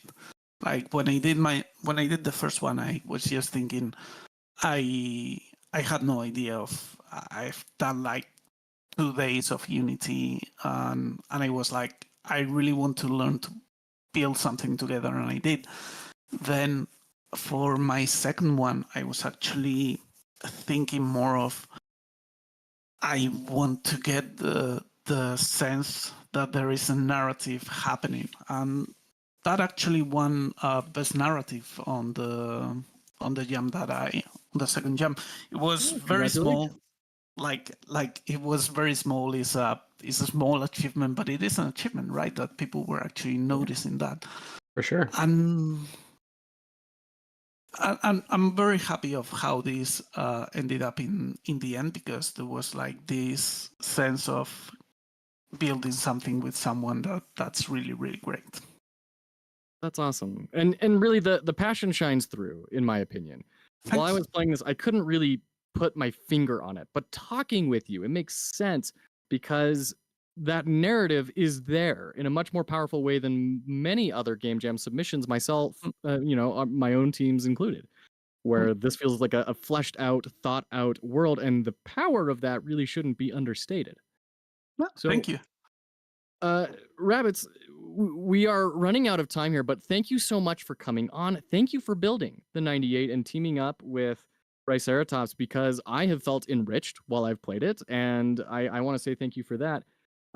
Would you like to share any last final thoughts, comments, the most important thing you learned, or any advice you would have for anyone coming in who maybe hasn't participated in the Game Jam? Anything you'd like to say? I will say that if you know you're going to do a game jam, like if you know you're going to do a game jam starting in 2 weeks, just think about things that you might want to add. Because I'm saying this because one of the things that we did is before we actually started, we built the conversation system. We knew that we wanted to do something that had narrative in it, so we were like, let's do a conversation system. And then all of the story in the game, we actually ended up putting that in the last day. Oh, and wow. we were only able to do that because we had built everything else beforehand, right? And I'm thinking about it, like, maybe pathfinding, maybe character movement. If you actually have those things already, like those are things that you can work before you know the theme of the game, and then like just keep them in a library, and they're going to be a lifesaver, when it comes around to just adding content, I guess. Yeah, absolutely. Wonderful. Well, Rabbits, thank you so much. Rabbits, once again, co-creator with Triceratops for the 98. To put those links in the chat once again. Thank you so much for joining us here today. It was an absolute pleasure being here. Thank you for having me, and good luck. See ya. Likewise. Now, unfortunately, I do need to run to the restroom. I will be back very shortly. Oh yeah, Apologize. go ahead, take your time. Yeah, so that was the 98. Very quickly here, we are going to move on to our next participant, and I believe we're going to switch roles, actually, so I'll be doing the interviewing, and Mr. Fox Hollow Games will be doing the play in the background. But I hope you guys have been enjoying it so far. I've been very interested to see all of these different games, see what my co-host thought of them, and see kind of the history behind it. We've already gotten in the first 5 or so entries we've gone through. There are people who've had a lot of success with their team, like Clown Around, where they were able to collaborate very well. We had some people kind of showing that there is more of a leadership dynamic that needs to be had in order to create a good product with the team. We've had people do solo, and we've had quite a wide variety of different things going on. So I think it has been very instructive so far. Remember that you can submit questions and feedback if you're on my stream, my side of it. And I hope you're learning something. I know for me, my main struggles when I did the Game Jam before was I wanted to work with a team. I really did, and I kept trying to find teams, and for one reason or another, that ended up breaking down. And so it's encouraging to see other people where they did find their team. They did find a good role in a niche where everyone's working together and they got more out of it because of that. So that's something that I enjoy hearing about this. It has been really, really cool. By the way, I'm back. Very cool hearing all of the team dynamics that have been going on and what everyone has had to do in order to make that all function. Really, really neat. Yeah. All right. Are you ready to switch over control here? I sure am. Let me start sharing my screen. Looking for colorless. Unfortunately, this is... Maybe I can share... No, let's not do that. Oh, good. I get a preview before hitting share. Good. Good. Yeah, Because it's you showing do. all of my many, many tabs. While we're waiting, I'm going to bring in Q-Tip Blue Dog and start talking. Hello. Hey, what's going on? We're just doing our thing here. How have you been? Have you been watching the stream so far? Yeah, man, just been working and watching the stream. So y'all are doing great. It's been really fun. I think my favorite thing about joining this jam has been seeing all the super cool submissions and getting to meet all the dope freaking developers, man. So much fucking talent. Yeah, that's true. There's been a lot of that's kind of my favorite part about this is we've gotten a lot of like cross-pollination between these people. We wouldn't normally see, there's a lot of people doing kind of the same thing next to each other. Yeah. Oh yeah. Are you ready to share your screen? I'm up. I'm running. Okay. All right. Let me quickly change the title here on my side. Ooh, I can hear that music coming through.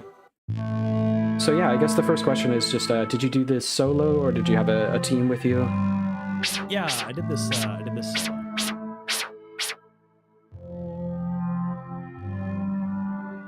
It might be a little loud on the volume there. I had to go in and lower my volume in the volume mixer on Windows. You know, that's interesting because I've actually muted the tab. So I'm curious. Can you hear the volume coming through? Because I can. Who, me? Yes. I'm not listening to the stream. Oh, okay. Well, yeah. I believe you. Let me see what I can do. Yeah, I can hear it. So this one I thought was a very interesting idea of kind of doing a sort of like action puzzler. Was there any sort of genre you were specifically going for? Yeah, so whenever I was kind of thinking about ideas and like genre that I wanted to do, is I wanted to do a top-down like action like game, like a Zelda, whatever. Because I'd never done that before. It's like I'd done stuff with like shooters, like Enter the Gungeon type stuff, like testing some stuff out. And I was like, dude, I want to do like a melee style thing. And I was, anyway, just like looking through ideas. This is kind of what I came up with. So from the get-go, I was wanting to make like a right. Yeah. I could definitely see the sort of Zelda influence there of the top-down dungeon. Unfortunately I played this game and I ran into an issue where I died and Yep. There was just a constant banging noise. I think the enemy's trying to get to me from somewhere. Yeah. So what that's been fixed, but what happened is, so like whenever you reload the scene in Godot, for whatever reason, the physics engine like keeps running, and it's basically pushing your character into the wall as you respawn, and it launches you through the wall, and you keep getting the footsteps. Right. Yeah. So. Yeah. I gotta say, I really enjoy the music in this. Just booting up the game and being on the main menu screen. I saw you put in your notes that you could just enjoy the calm serenity. Have you made music before? Is this something new to you?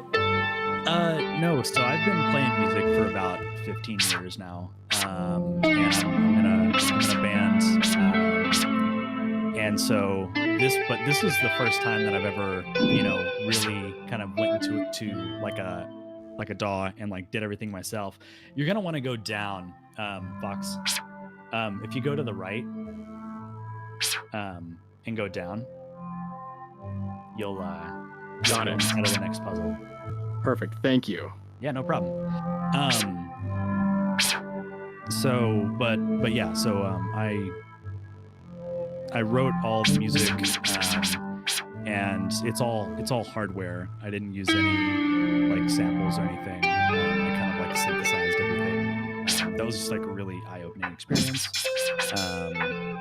Just kind of just trying to do everything myself, and that was good. Right. Glad that people liked it. Yeah, no, it's you could definitely feel that music experience coming through, and it's very good just to have that as like an immediate grab. What was your inspiration for the mechanics of it? Where did you come up with the color mixing sort of sword swipe thing you got going on? So the things that I was thinking about is have you guys ever played Destiny 2? I played a little bit of it. So Very it's small like, amount. so it's like you have these mechanics where you have the elite enemies, right? And they have the shields. And if you shoot them with the correct type of shield color, it depletes that shield faster, and then it breaks it, and then you can do damage to the enemy, right? Mhm. So my idea was like, oh well, I can do that. That's cool. And then I was like, oh well, we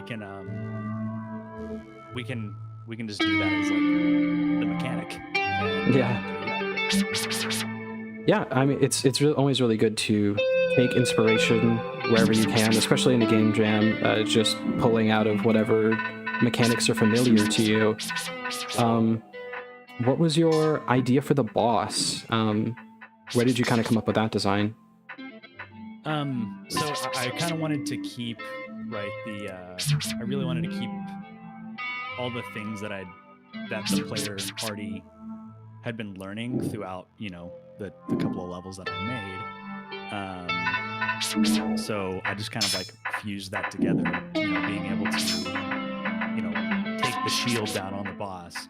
Whenever you take the shield down on the boss, it activates those pillars, and then you light the pillars up, and then you're able to do damage to the boss. So instead of like fighting the boss and like doing damage by like just smacking him in the face, that seemed like it was it didn't really like fit with what I'd built. You know what I mean? So it just kind of like came together as I was building it. Yeah, no, that makes sense. I definitely, there's a couple bosses from, it's either like Mario or something, about those big guys with floating hands, and that reminded me of that. So what was your experience working on this? Like, was this something that you just kind of thought of and went through and implemented it, or did you go through design changes? So yeah, I mean, I kind of, the first thing I did was I just kind of whiteboarded it, or not whiteboarded, I whiteboxed it, no art, no nothing. Got like the AI down, got the kind of the core mechanics of like the color system, and like getting those emails and everything like working across the different enemies, and like getting like the shaders and stuff right and all that stuff. And then once that was done, I kind of went along and did the sprites and the level design and everything. So it was kind of like a mechanics first, art and all that stuff later. Right. Yeah. Is there any particular reason why you went at this on your own? Considering that you have such a good music background, I'm sure there's a lot of teams that would have liked to have you. Sure. So one of the reasons is I don't know anybody in the community. So Yeah. This is my first game jam that I've been able to do, and I really wanted to learn as much as I can. So I think those two drivers, or those like drivers, really kind of made me be like, okay, I really want to I really want to do all this stuff myself so I can learn it and I can understand, all the things that kind of go into to making the game, right? So Right. AI, animations, drawing, all that stuff. How do I export that shit and put it in the engine, whatever, shit, all that stuff, man. So What is the biggest thing that you think you learned? Like, what was the most impactful lesson that you got from this experience? I think the biggest thing that I learned and that I was proud of was I wrote everything out in terms of how I wanted the timeline to look in terms of the 2 weeks and scheduling all that out. And it was scheduling myself, really. My wife, she was surprised. She was like, "What am I rubbing off on you, my type anus?" And I'm like, "I guess, dude, because I've got a schedule here. I've got to keep it, So it's like, I think that was the thing that I learned the most was being able to set aside the time and learning that if I'm able to set aside the time and book myself, I can make a game. People can make games if they are able to just put in time to do it. It's an Right. achievement.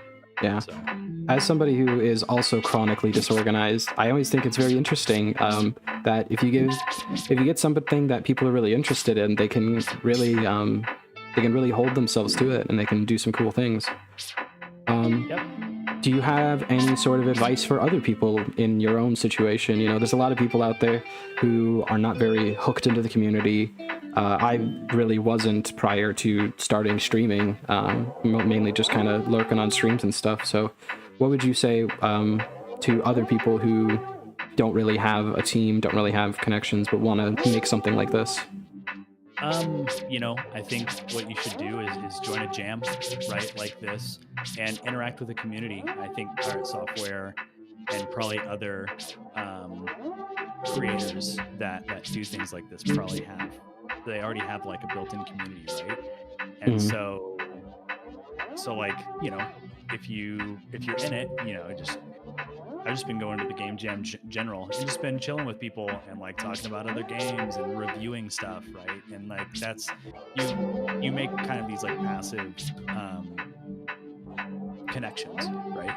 And I think that probably the next game jam I'll probably hit people up in LFG and be like, "Hey, does anybody want to team up?" Because I think it'd be super cool to do that. Right on. Yeah. Well, we're about out of time here. I just got one more question for you, which is, do you plan on continuing working on this game, or are you looking forward to the next project? No, I think I've got a solid idea here, and I think I'm gonna keep iterating on it and see kind of where we go. So. All right. Well, I'm very excited to see what you do with this. I think there's definitely a lot of room for interesting puzzles, interesting combat. Looks like we synced it up perfectly with the co-host finishing the boss. But yeah, thanks for stopping by. All right, cool. Cheers, y'all. Thank you so much. That was a great blast. Thank you. All right, bye. That was a ton of fun. Yeah. That boss was great. I loved that boss. Yeah, I thought it was really interesting, just because it was a nice piece of variance to kind of cap everything off. A nice little room here to have your victory in. Yeah, that was awesome. It took me a little bit to figure out, you're supposed to paint the nodes and that's like its health. But once I got that out, I was like, oh, this is neat. A lot of thought I didn't expect to have to put in there. Yeah, I do think definitely with some usability tweaks, you could definitely have a really deep combat of just like trying to keep in mind what the colors are and like mixing and matching, maybe have different effects. I think that's a really fun combat system.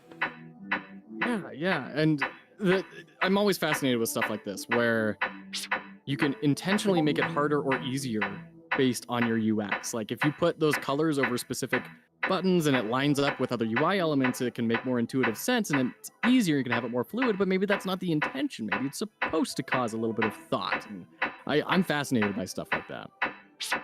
Yeah, for sure. Let's see if we can get our next team in.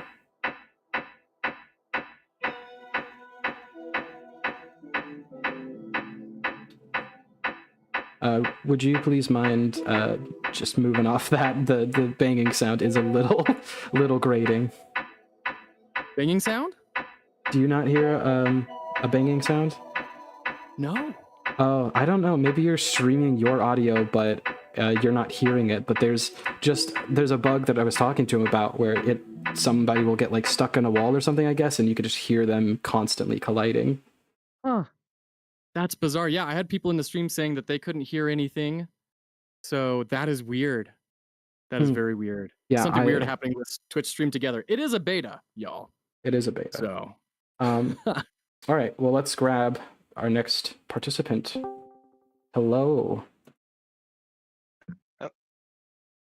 Hello. Fortunes, hello. How's it going? It's going pretty good. Have you been hanging out in the stream?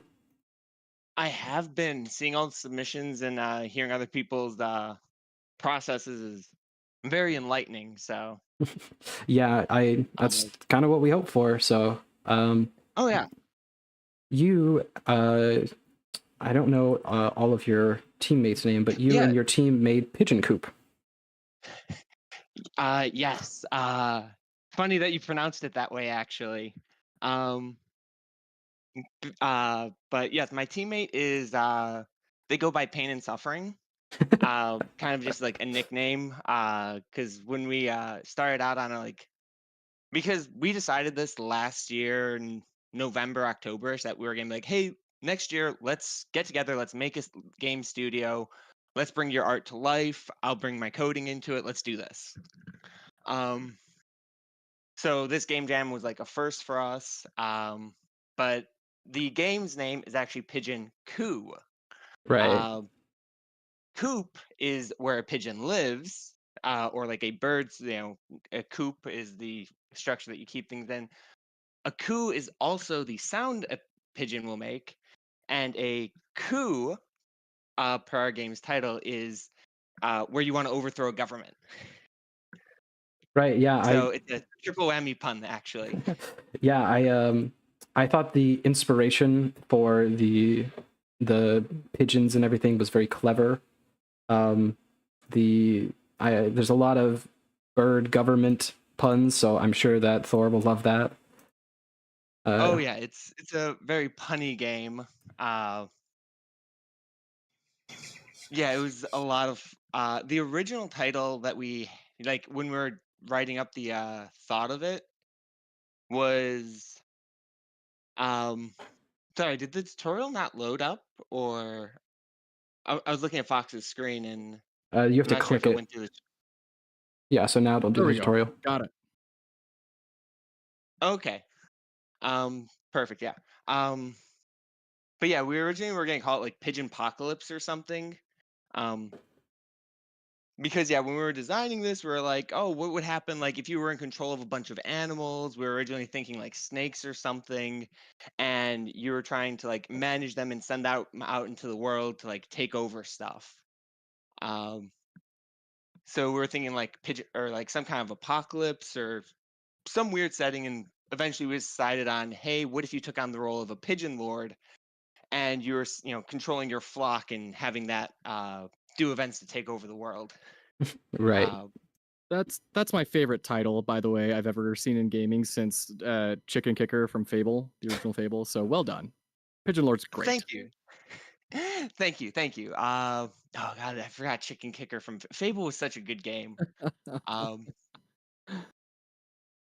Yeah. But yeah. So one thing I had a question about, in your description, it talks about mod support. So absolutely, that's something I was gonna mention because I saw that Fox was playing it in browser. If you actually download this game like on a Windows PC, I can walk you through the file structure and we can make a bird or something real quick if you want to. It's actually super simple. It's just a JSON file and some PNGs. Yeah. I already have a template loaded up already. In the download, you just change like one folder, and it'll bring in a template for a bird or an event or anything you want to bring in. Wow, that's really cool that you guys got that implemented so quickly to read external files like that. It was a bug at first. And this is so it was really interesting, like because I've never worked with an artist sending me artwork, and we didn't really have a method down for like how my artist was going to be sending me this stuff. So I was getting stuff over text, I was getting stuff over Discord, via email, and apparently, if you have all of these different, PNGs from different sources, some will come in as a lowercase .png, some will come in as uppercase .png, and it was really messing with the imports. So I had to like redo the file loading system to like actually reformat all of the images and bring stuff in. So as part of what I did in that restructure was allow it to just pull in files locally as well. So if you had files in the system, it could read the JSON, it could read the images, and you could just bring in your own birds or your own events. Yeah, a surprising amount of bugs in games and stuff is just managing file paths. But it's good that you got experience with that and you managed to add that in. Yeah, it was it was something we wanted to do later on because we've already decided we want to continue the project past the game jam, and we're like, hey, we'd like to do mod support at some point because a lot of games that I've really liked, and I feel that those games can, have a community built around them, usually enable some type of mod support. I know a Right. lot of like my influence for this overlay actually comes from Slay the Spire. Oh, nice.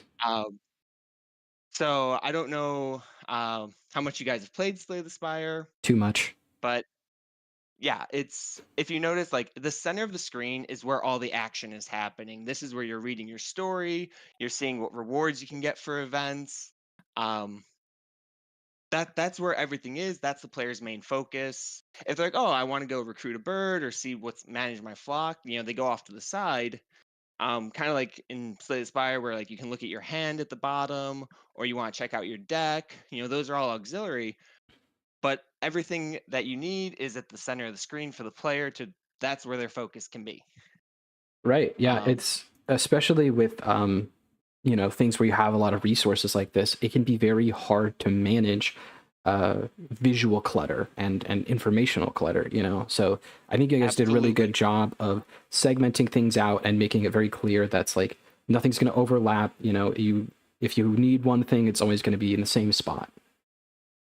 Yep. So Yeah, I you think- oh, go ahead. yeah, so I was curious, since you said you never had an artist before, what was it like working in a team for the first time?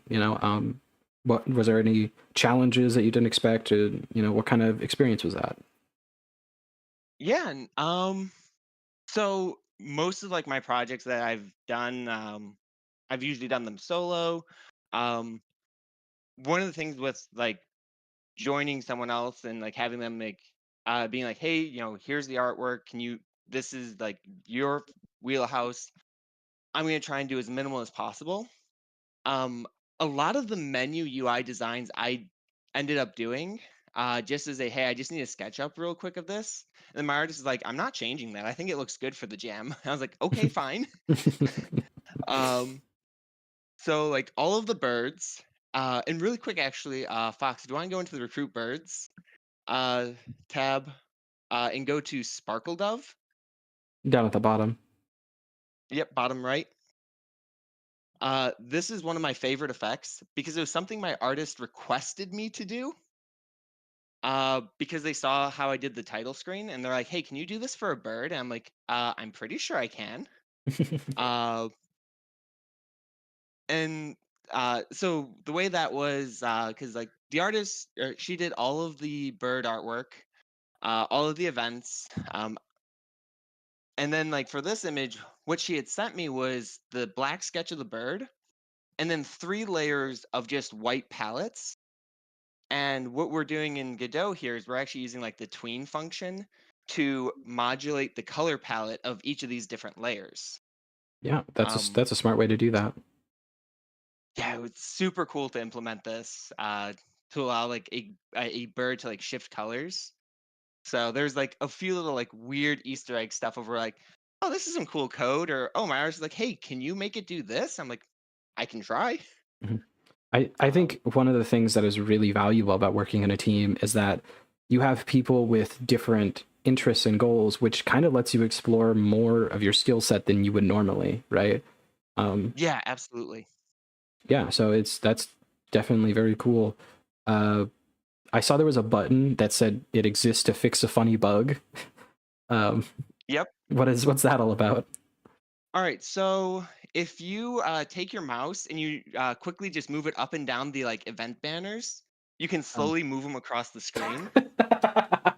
Uh, That's so funny. it's just, yeah, it's just a weird little thing. Like unless you actively know about that bug, like there's nothing like it's not game breaking or anything, but I couldn't get it to naturally just go back to that starting position because for whatever reason every time I tried to implement a solution all of the banners would collapse down to like the very first slot. Mhm. I'm agreeing with chat. I think this is a feature. I think you put a little hidden bird here you recruit when you figure this out or something. That'd be kind of funny, yeah. So I'll be honest with you, I was considering it because I'm sure someone's going to be trying to figure out how do you know what's the bug here. And if like one of the funny things that I was doing, I was like, oh man, it's really fun to like move these across like the whole screen and like get all 5 banners across the screen. I was so hard pressed not to put a secret gnome there. I fought against it completely because I was like, people aren't going to realize this. They're not going to be like looking to do this. It's going to be a very small percentage of people that would move all 5 banners across the whole screen. But I definitely think there was a chance I could have put a secret gnome in and got it through. I mean, yeah, that's definitely a possibility. But I held off. I'm like, nope, we're not doing any gnomes in this game. We're going to be a valid submission. Well, yeah, I think that kind of shows, there's a lot of people who will resonate with things, even if you think they're a bit weird or whatever. As much as it's great to take inspiration from things, lean into your idiosyncrasies, and people love that stuff, Oh yeah. I definitely do like secrets in games. So does my artist. Like we're huge on that. Like if you don't do the tutorial, you don't get blood in your coop.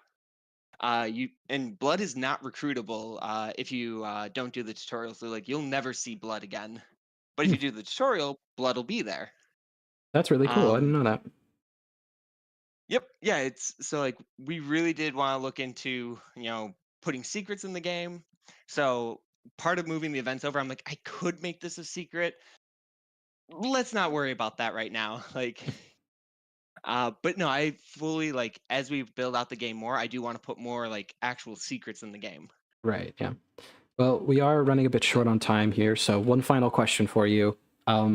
You seem to be very excited, very interested in this. It's awesome that you found something that you're pumped to start making something bigger. What would you say that people joining Game Jam should look out for? What's something that is like a trap that they could fall into? Overscope. Something that we did for this game, and something I have a lot of experience on is data structures. I work in the financial tech sector. I manage a lot of back-end systems, a lot of databases. This game is one big data structure of bird data and event data and just moving information around.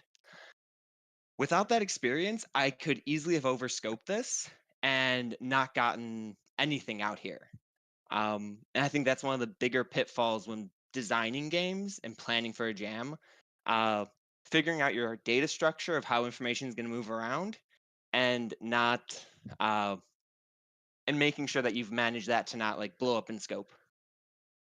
Right. Yeah, that definitely is something to watch out for. That's one of the bigger cruxes of programmers. Wow, that noise scared me. Yeah. All right. Well, yeah. Thank you for showing off this game. It's really cool. I'm very excited to see what you guys do with it. We're looking forward to more secrets. Oh yeah.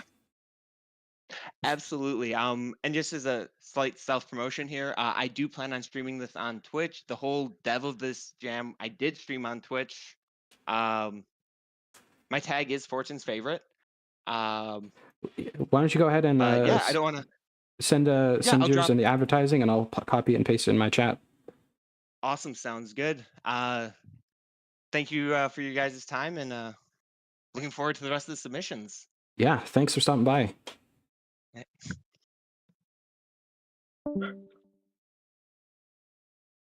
This is such a cheeky, cute little thing. I love this thing. Yeah, it is really fun. You know, I think a lot of people try to take out some of those quirks, but they're really fun, especially in small games like this. Bethesda built an entire AAA studio based off of that. All right, let me pull in here the Shepherd's Hound, our next guest. Hello, hello. Hello. Let me mute the stream. Okay, hello. How you doing? Ooh, anxious. I get that. Leading up to this, I was like, I haven't done a lot of streaming before, so it's new to all of us. So let's let me make sure I can actually give him control. Here, I can say this name first for everyone who is currently looking at it and being like, oh no. It's Wiskodanash is the title of this game. There is a pronunciation that's on the page, yes. Okay. But I figured to put everyone at ease in terms of being the first to say it, I'll be the one to say it. Yeah, I looked at that pronunciation for a bit and I was like trying to get it right, but yeah, it's definitely one of those tricky words. Yes, I can say what it is and how it relates to the theme of this game, but which is in one of the devlogs, but it does reveal things about the game if I tell you what it is. Well, I have already played through it, and we'll see if our co-host here is worried about spoilers, but I thought this game was very, very interesting and a lot more thematic than a lot of the other submissions we've seen. I really, really enjoyed your animation style. Thank you. I had so much fun. I've never done frame by frame, and that was, I think, the driving force of so many things, is that when I got bored, I was like, I could animate. Yeah, it's always great to see people kind of push into things that they're worried that they can't do properly, but I think you did a great job. Thank you. Don't know, it's kind of displaying a bit weirdly on stream. So I did put up a web build today for this reason. If it works better on web, I don't know. I think we can see the whole screen, but you can see the curtains are drawn on the sides. Yeah. It's a bit wonky, but we'll get through it. So yeah, what was your inspiration behind making this game? It's something that definitely looks like it's got a lot of heavy, powerful ideas behind it, and I'm interested, like, where did that start for you?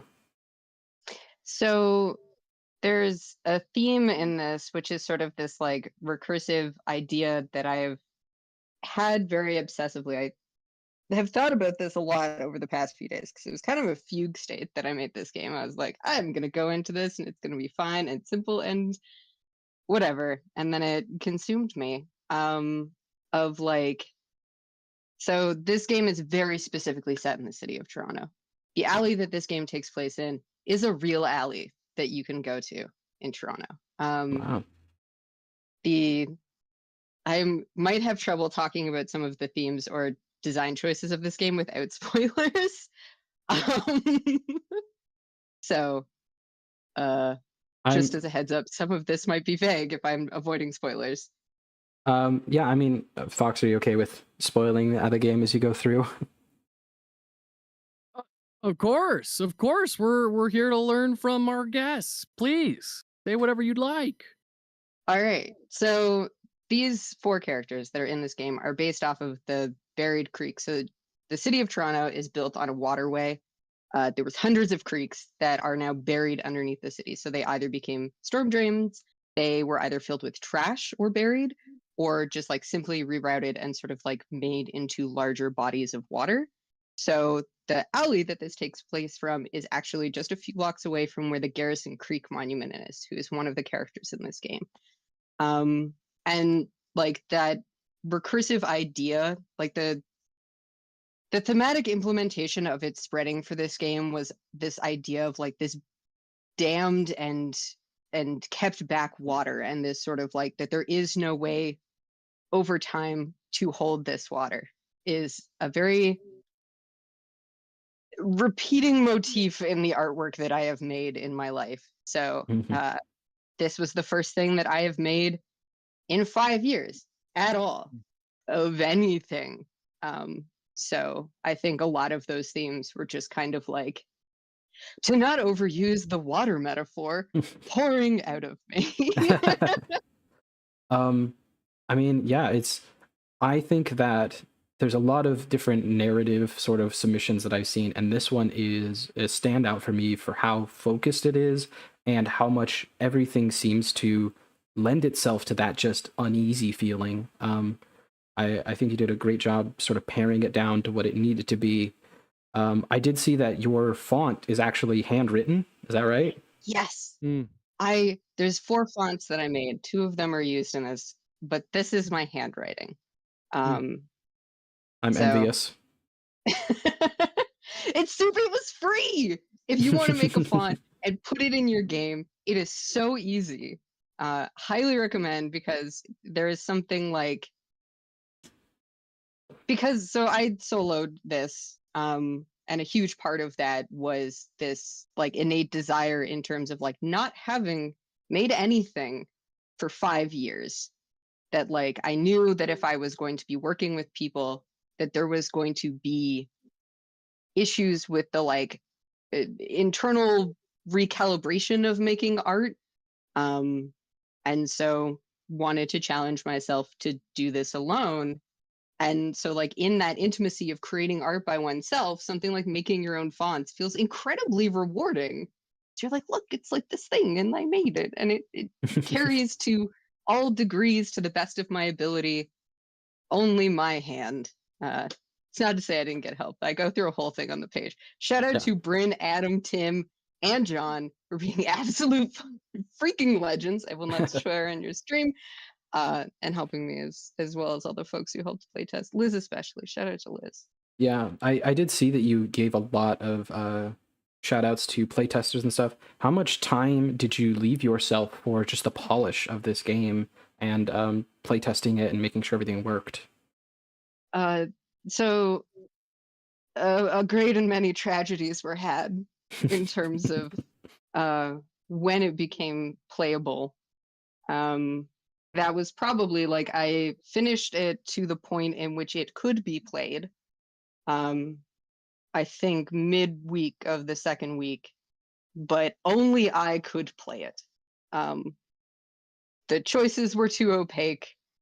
Everything was too confusing. It made no sense. It doesn't make a ton of sense now, but like I will 100% underscore how much it did not make sense before this. So in particular, when I'm shouting out like Liz played, I think almost every build at different points and gave feedback in terms of like, I got stuck here. And because I am a brilliant human with foresight, decided to write the entire thing in the IDE and not in a flowchart beforehand. So there was a lot of stuff that was just really broken and unconnected, where I was like, oh yeah, I wrote a whole dialogue tree and then lost it.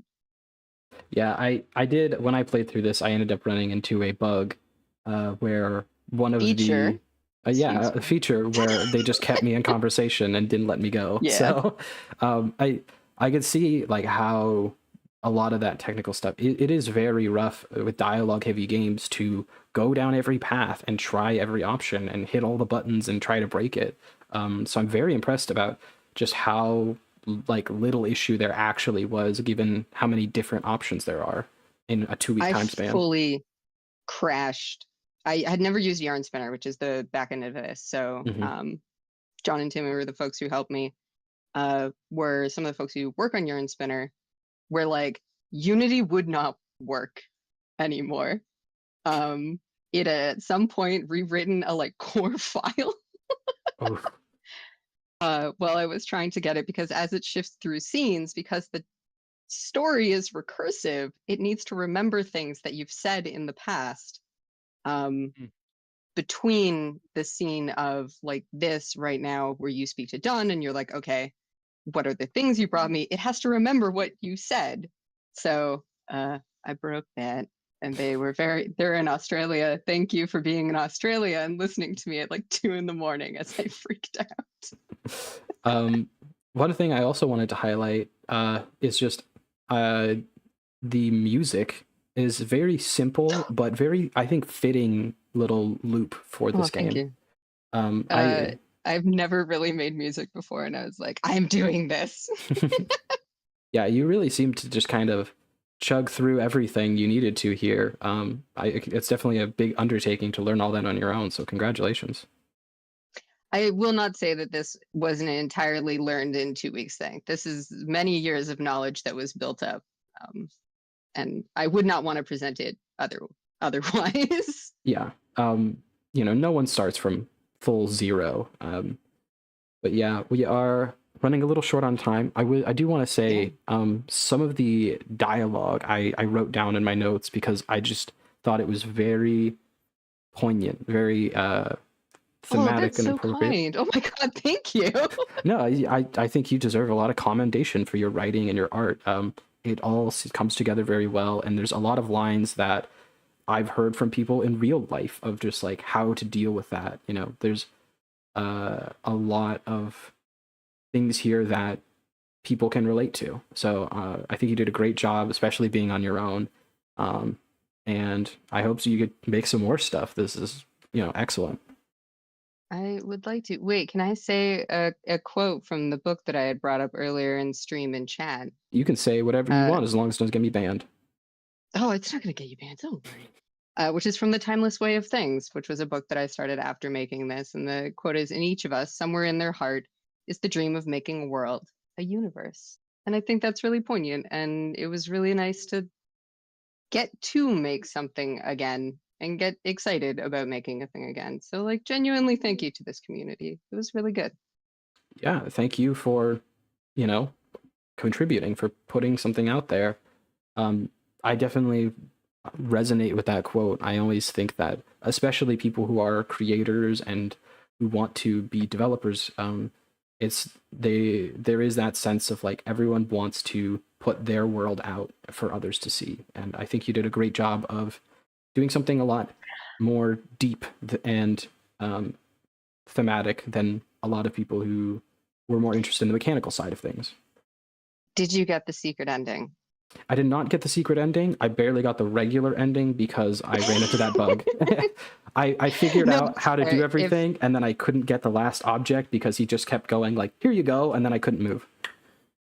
There is, if you finish at least one loop, it will present you the option to simply listen to it, like just to go through the secret ending, because it was one of those things. I was like, I don't want to write this content and then have no one see it. Right. Yeah, so. I think that was a very smart idea. I watched the ending by just clicking through that, if that's what the secret ending is. Yeah, Clarence is standing and you get a green background instead of Clarence hanging out with a ghost. I don't think I did get that. I saw the ending and saw the text, but nothing really changed on the screen. I don't know if that was a bug or not. But yeah, that is about our time. Thank you very much for showing it off. Heck yeah. Do you have any advice for other people who, because I know a lot of people really wish they could do this sort of thing where they just run through it all themselves, make their own music, make their own art, do their own coding. What kind of advice do you have for people like that?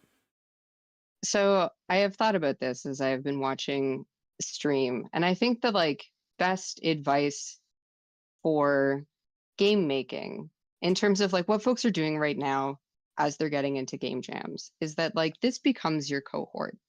The folks that who are making games with you right now in these experiences go on into the future to become the people that you end up working with. So Adam, who is the person that I asked for a lot of help with Yarn Spinner continually throughout this project, it's the person who made A Short Hike. We met in university. We did game jams together. He, went on to go do other game things. And now he is a resource for me to reach out to and to speak to and get feedback from. And the people that you are currently working with and that you are approaching about these types of projects become those people for you. And I think it's really important to remember that when you're really early on, that like you should turn your head and look at the people that surround you, because that's your cohort. You will be together as you move forward through time. And like, I don't know, cherish them, love them. They're cool people, and lift them up when you can. Well, I think that's a very great message. Thank you for showing off your little story here, and thank you for showing up and telling us all about it. Yeah, thanks for like making space for this. That's like really cool that you two spent time to do this. Yeah, I mean, the more that we can show off little hidden gems like this, that's kind of the goal, right? We want people to actually see what is out there. Yeah, everyone go make comments. If you see a game that doesn't have a comment on it, make a comment on it. It's gonna make someone's day. Preach. All right, I took up more than my allotted time of last minute second time. Sorry, folks. No, you're okay. I don't actually see the next person in here, so I'm gonna reach out to them. But yeah, thank you for showing off your stuff. This is amazing. Like I said, this one was a highlight for me.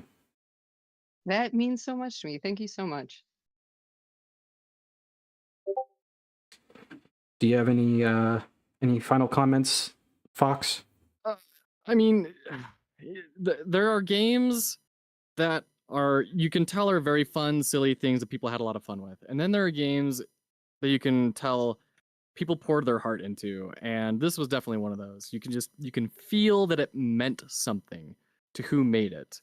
And it is due respect because of that. And I'm so grateful that it exists. This is incredible. I'm planning on playing this after the stream because it's just it's awesome.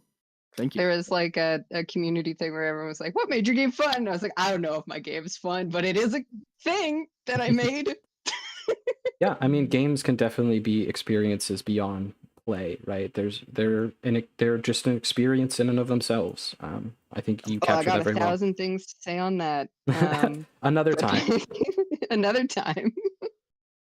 All right, we got Dark Scream next. His game Asquaria. I don't know if he worked in a team or not. Let's talk to him now. Did I say that right? Asquaria? Yeah, you got it. All right. Awesome. Hello. Hello. Yeah, How's so it going? it's going pretty good. We're reaching the end here. I think we've managed to do it all right, even though we're slowly dragging our time a little bit. But yeah, did you work in a team or did you work on this solo? Yeah, sure. So a little bit about me. This is a solo project, first time game jammer. I actually went to college for video game design, but then I got a regular person job and never used those skills. And then a dozen years went by. So, I kind of came into this with, I feel like, lower than average technical skill, looking at the wonderful things other folks have made. But I really considered, it was Thor that said this, right? Where he said, think about the kind of game that you want to make, think about the engine that is most appropriate to that game. There is no best engine. And so my on ramp into this game jam was RPG Maker MV. Yeah, I saw that. There were not a lot of people using sort of more specific game engines, and I feel like that's a big push from the technical part of the community. But definitely, like, these tools are here to be used. So what kind of experience had you had previously with RPG Maker, and like what did you learn as you were building this out? I learned a ton. I actually picked up RPG Maker. I had it wishlisted forever. I think maybe I used one of the early ones in the 2000s when I was a kid, but basically no experience. Um, I got a Steam gift card for Christmas, so that was my budget, I guess. I grabbed RPG Maker, and it came in a bundle with some assets, right? I think it was like $30. And away I went. So I practiced for 2-3 weeks before the game jam, learned about plugins and the Yanfly core of stuff. I think is pretty popular amongst RPG Maker games, and just really learned insane amounts because I had to figure all this stuff out on my own: art, music, everything. So, you know, um, maybe I created less than a lot of folks out there, right? I'm using some stock assets here, but I really tried to go in and learn what it's like. Go do pixel edits, what it's like. Go change things, change the timing and pitch on sound to try and create I guess, a unique experience and put my fingerprint on it. Hmm. Yeah, I mean, one thing that I think is a lot of people try to treat life like it's a race, but it's like people start at different times. You can't judge, somebody who had 20 years on you or any of that kind of stuff. But you seem to do very well in what you were aiming for. So can you tell me a bit about your inspirations? Because it seems like you had a very specific idea in mind when you were going at this. Yeah. So there's two big things. One, the testing NPC you just talked to and the crystal that's above there Mhm. are kind of inspired by like World of Warcraft PTR, as funny as that sounds. I don't know if you guys have played WoW and done the public test realm, but Blizzard's got like a cast of characters, NPCs that support the PTR, and you'll never see them anywhere else. Like vendors who sell you stuff and let you do your talents and professions. There's one that will teleport you to the raid or dungeon that they want you to test so you don't have to walk there. And it's kind of like their PTR support staff. So I really wanted that in this game because it's supposed to be a demo. So that guy you talked to at the start, either you gives you a couple choices, but he can either direct you to go play the content, or you can go just mess around, add party members, level up, and just like experiment from a more power gamer perspective if that's what you want to do. The other inspiration is my homebrew D&D campaign. So that's the world, that's the story. I had a very clear vision, so I didn't have to spend a lot of time thinking about stuff. I have a document with, races, classes, skills, spells, items. I've had all this for years, and it's been play tested at my game table, right? Playing D&D with my friends in person and online. I ended up building a campaign setting and world and just kept track of all that for all these years. So that's what this world is, the Squaria. Although this is a super prequel, 10,000 years before my D&D campaign setting. Yeah, I always find it interesting to see people's creations when they come from more of like that tabletop background because there's so many ideas that are already there for the taking. And I think that kind of shows in using, like we said, the engine before to help you uh, bridge the gap of stuff you didn't have the time to do on your own, as well as the ideas you already had. Because it says on your description that this is roughly 100 hours of content around.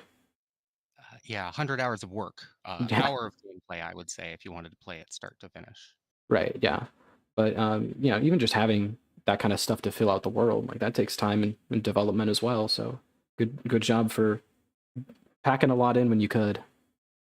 Yeah, and I mean, I'll just say it, everyone in the game jam and the community is so supportive. But if you look out there on the internet, what kind of reputation do RPG Maker games have?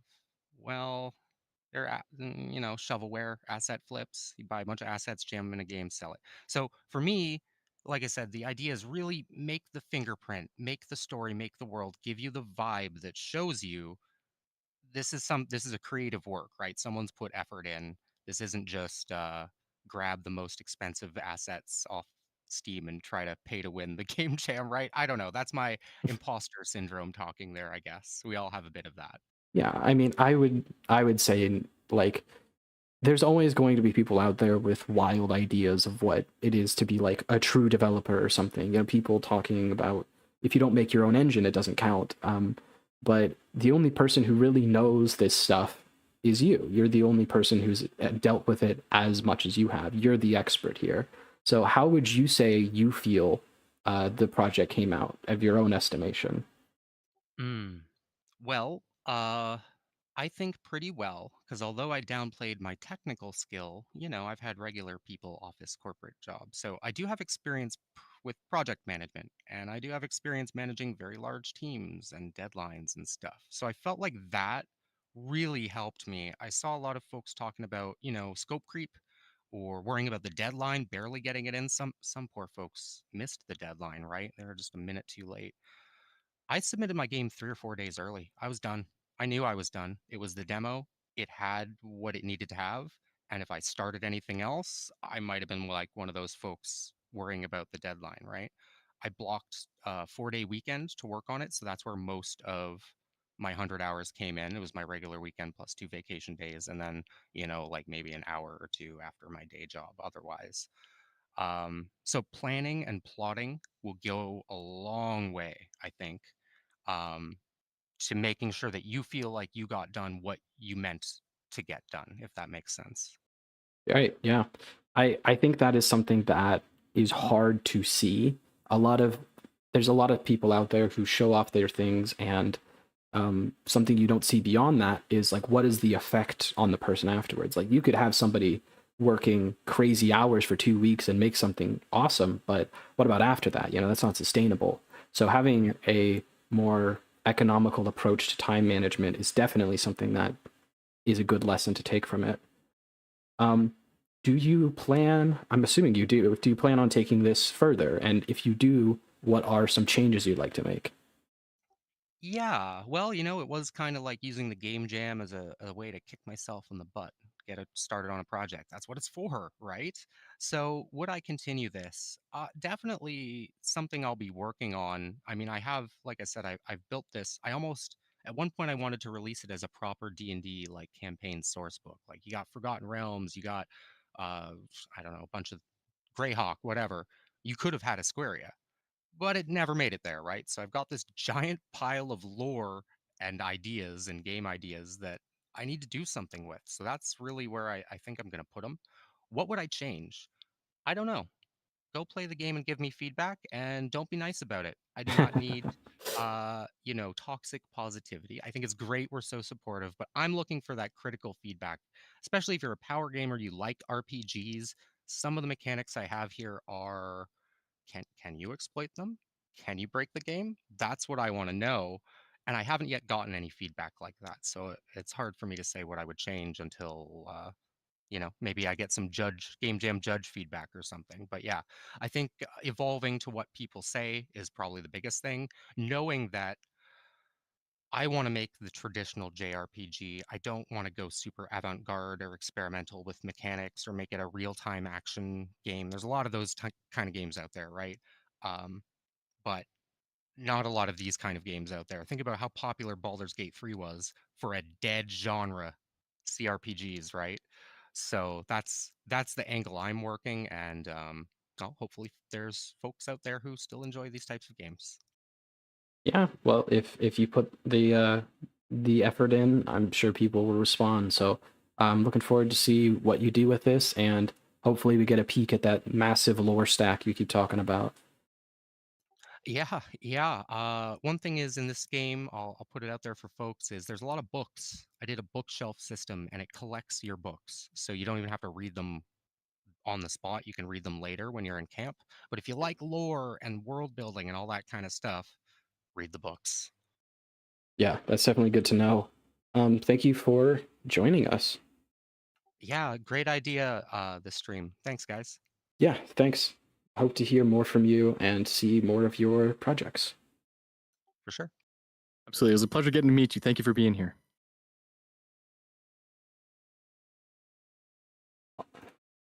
Oh, you can click to move. That's nice.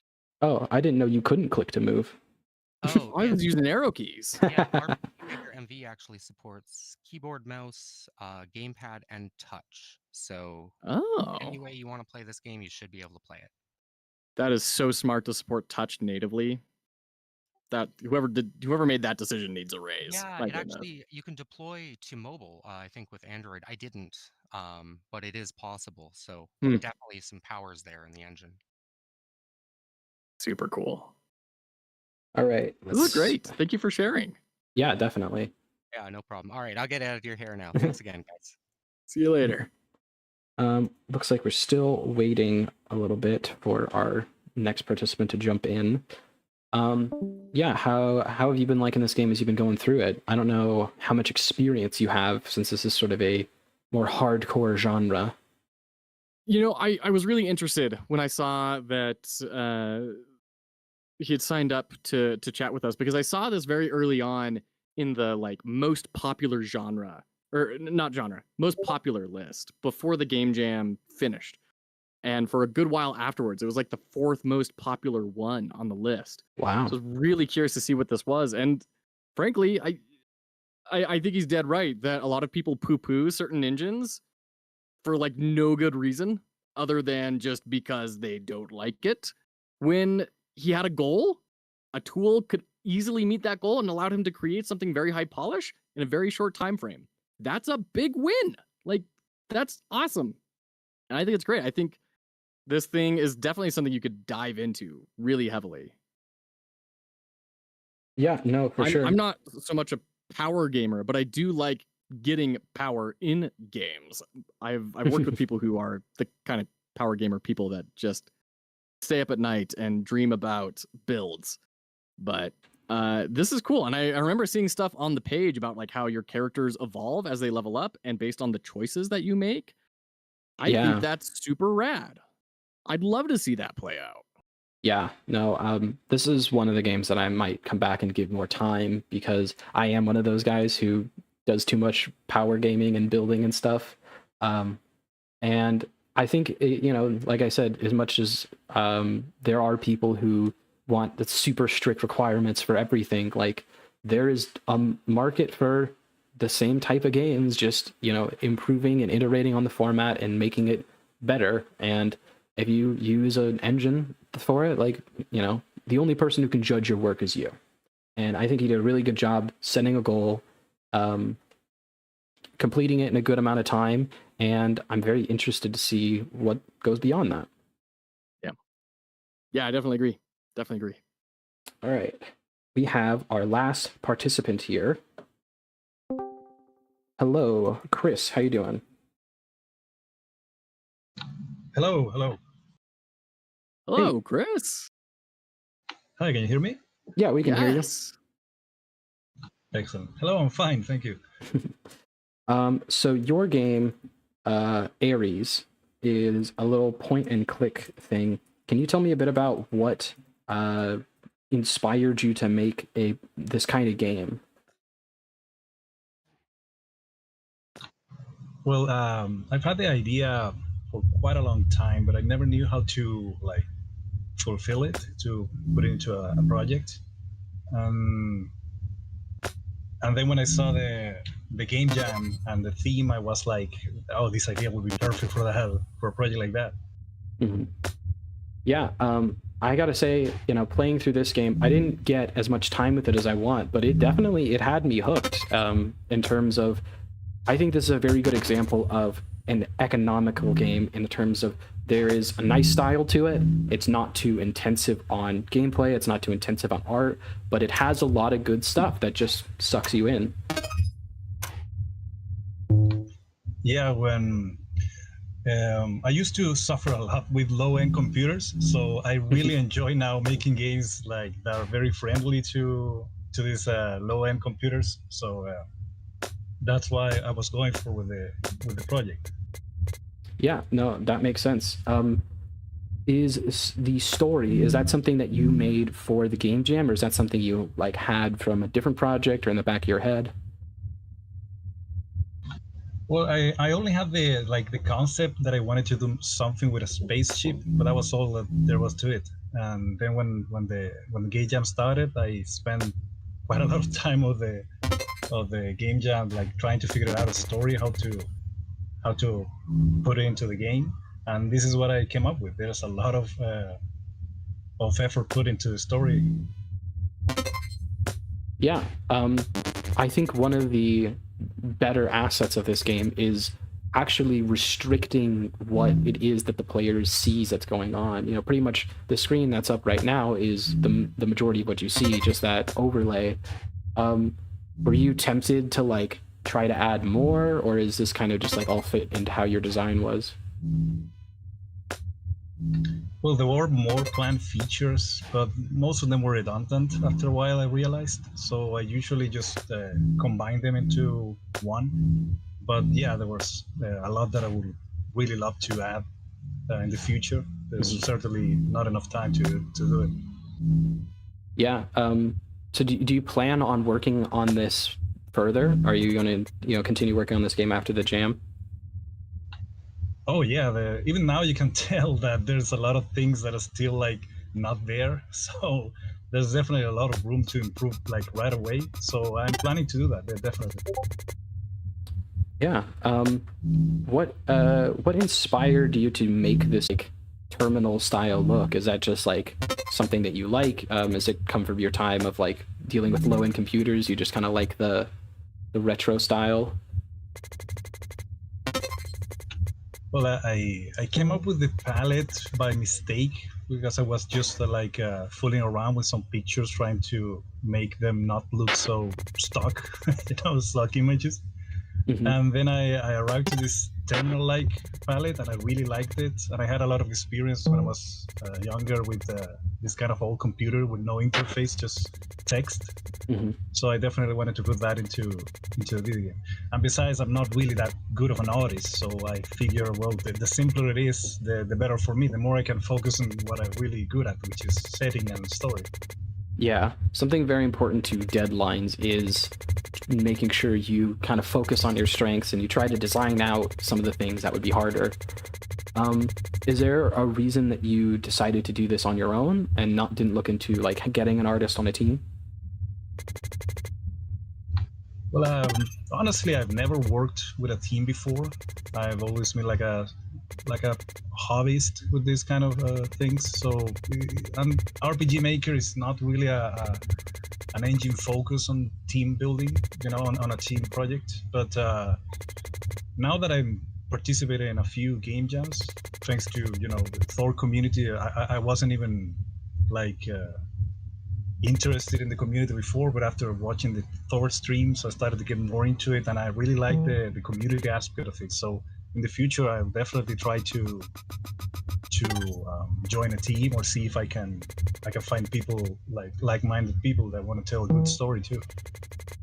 Yeah, I think that is a very good way of going about it. Is just if you dip your toes in on your own, then there's a lot of people that show up and respond to it, and it gives you that sense that like you could work, with more people. How has it been since the jam has ended? Has this kept on your mind? Are you like kind of worn out? What's your experience after hitting that submit on the deadline? By this point, I could make itch.io my homepage. Every day I'm refreshing the page to see how it's going. It's definitely been on my mind a lot. It's a nice feeling. It's a really good feeling when you realize that there's people that appreciate what you do. So it's a really nice feeling. That's why I wanted to participate in this interview as soon as I learned that you were doing them, because it's a really nice way to encourage the community to showcase stories that you wouldn't have seen otherwise. Yeah, definitely. I think we've really seen a good breadth of different experiences here. And I think that's super valuable to anyone who's looking to do this themselves, give them that sort of sense that it's not as scary as they think. Was there any specific reason you decided to enter the game jam? Were you just kind of waiting for an opportunity, or did something kind of line up with your life? Well, I mentioned that the Thor streams really resonated with me, because I've been using RPG Maker and game engines in general since was very young, but I never took it seriously. It was always a hobby, because it has that stigma that you cannot do anything seriously with it. It has to be something you play with it, Right. So when I started seeing those streams, it really resonated with me that I've been a lot of time hiding away what I was doing. So I decided to just jump right in and try. This is actually the third jam that I joined, and the other 2 jams that I joined before, I just did it so I knew what I was doing for this jam. So this was my first choice. This is what convinced me to get into a more public eye, try to publish things that I do. Right. Yeah. I think that's definitely one of the benefits of game jams, is it gives that sense of you can do more with it. Was there any specific reaction that you were trying to get out of the player with this game, or was it just sort of an idea that you were interested in and wanted to put out there? I'm not sure how much I achieve this, but I wanted to make people feel like off, like there was something wrong when they were playing this. That's what the feeling I was going for, like off-putting. Yeah, like the silence and the just complete like dead silence, like there's no one there. That's what I was going for. I'm not sure if I really made it, because I definitely needed a lot more time to polish it, but hopefully some of it is there. I definitely felt that while playing the game, of just like, you know, little things that are off. I think the sound design does help with that a lot. The lower bass kind of sounds. I think you did a really good job with this. This one was another one that I think was a highlight for me because of how complete it felt, at least the introduction to it, right? Oh, I'm glad to hear that. Yes, I had a hard time figuring out what to do for like background sound and sound effects. It was really hard to come up with a style for it, but in the end, I think it worked out fairly well. So I'm glad to what I arrived. Right. Yeah. Even some people in the chat are saying that it has excellent atmosphere. Do you have any sort of like larger lessons that you learned from this? Like anything that really sticks out to you that you developed over this jam? You know, you just have to like push through. That's basically the bottom line. There's a lot of times in the middle of working on the project that I was like stopping dead on my tracks and say like, what am I doing? No one's gonna play this, too much text. And I was just reviewing it. Maybe I'll cut this, but then I just like slapped myself and said, yeah, just keep working. That was the whole motto. Yes, just finish it. That was the whole idea. Yeah. And in the end, it didn't turn out that bad. So I'm glad with the project and the result. Yeah, no, I think every person who is creative suffers that doubt of, you know, what happens if nothing, you know, no one looks at it. What if it's just wasted effort? But I think one of the things that these jams show is that like there is no wasted effort. You know, if you do something now, you can reuse it later, and a lot more people resonate with it than you think. I think, yeah, I like I said, I really enjoyed it, and I'm seeing some people in the chat who really enjoyed it. So good job to you. Thank you very much, and you have no idea how glad it makes me when I see someone like that enjoy the game, because I really had a lot of doubts before putting it out. So it really eased my mind when I hear that people really liked it. So yeah, I'm glad about that. The advice I try to give to people is like, you know, maybe something you do won't work the way you think it does, but you owe it to yourself to prove it, right? You owe it to yourself to at least put it out there and prove, you know, maybe no one will like it. It's like a lot of times you'll prove yourself wrong. And that's an important thing to do, is not to get stuck in your own head. I'm very glad you did make it. It's one that I plan to come back to and play a bit more, and I hope to see updates in the future. Definitely, I'm actually working on it right now. So I did see. Definitely gonna see it. I did see it said playing RPG Maker, so yeah, that makes sense. Yeah, I love it. That has become my new hobby now, so it's like reignited the passion to say. That's awesome. So yeah, I'm definitely gonna put some updates in the future. How are you liking it, Fox? We are about at time here, so let's give our final thoughts. Yeah, I admit it took me a few seconds to figure out what I was doing, but like once I kind of figured it out, I was like, ooh, I really like this, and I love the perspective. I love this kind of playing different people off each other. I can see that I'm making choices about who am I trying to side with and everything. I'm very intrigued.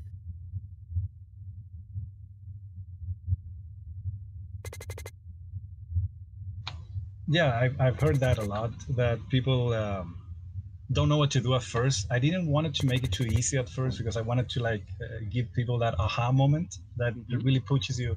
I think that's what hooks you to the start of the game. When you realize that you're actually doing something to impact the game, you start getting hooked onto the mechanics. I think that's core in most puzzle and point-and-click games. Yeah, no, I agree. I think it reinforces your theme here of kind of being this infant AI that has just woken up, right? And you're kind of supposed to stumble around a little bit and burst into the scene. Yeah, and as the game goes on, you start to like thinking like on how to use your own system. So that's like it puts you on the character. That's exactly what I was trying to achieve. That's awesome. Yeah. Very cool. I think you did a great job. I think you accomplished it. We've got people in chat saying the effort is that you made something you got to do. One of the best parts of the human experience, make art. And another person said, I think this could definitely go up as is. It's super polished. So congratulations. This is awesome. I really appreciate the comments. I don't know about polish, but as long as someone agrees, I won't say no. So that's very, very kind. Yeah, well, thank you for joining us. We are going to wrap up here. There was a lot of really cool games that we saw and a lot of really cool stories that we heard for them. How was your experience, Mr. Fox Hollow Games? I need to come up with a better name for you. You can call me Joe. Joe works fine. No.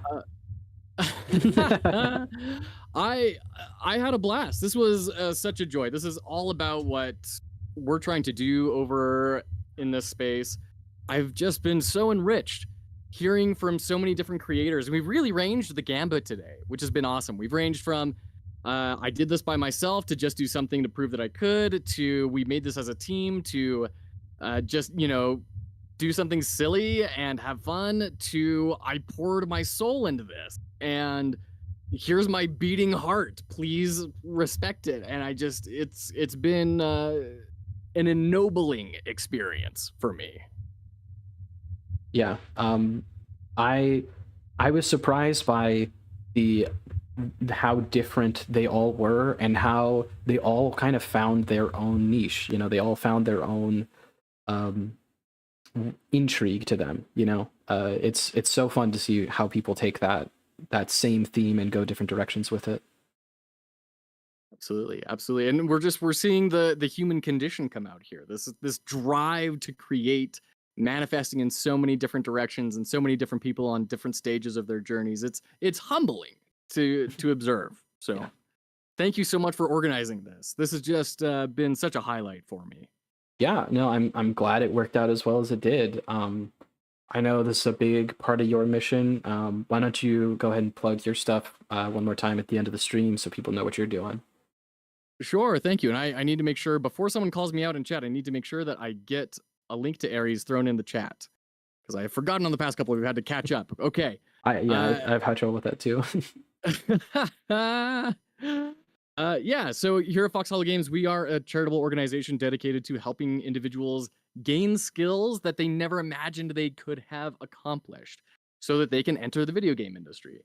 So this Game Jam has been an absolutely amazing event for all of that. Amanusis and I met during this. We're all around the local community here physically, but also here online. So if you are interested in the space of helping people and being helped to consider things that you never really thought about, this is the right place for you. We are building out lots of small scope projects, doing lots of game jams. Eventually, we're going to build this out to the point, eventually, when we can swing it, we want to build actual cohorts. To one of our creators today's comments, cohorts of people working together for 6 months, building a game, getting paid for it so they can actually focus on the experience, focus on learning. And then by the end, they have an entirely polished skill set, a product on Steam that they're able to talk about and use as a portfolio project. So all of this early support, all of this viewership is absolutely foundational to meeting that goal and getting that ball rolling. I want to say thank you to everyone who's been here, and thank you to Amanusis for giving us such a great platform here today. Yeah, I'm very glad that it worked out. It was kind of just a spur of the moment thing. Thank you for jumping in this with me and figuring it out, since I have no idea what I'm doing. But yeah, appreciate everyone that was involved. Perfect. All right. Well, I'm gonna jump off the stream together then. Okay, sounds good. All right. I know you probably have to go. I'm probably gonna hang out for a little bit and just talk about stuff. So yeah, enjoy your evening. Sounds great. You as well. Thanks again for putting this on. Yeah, see you later.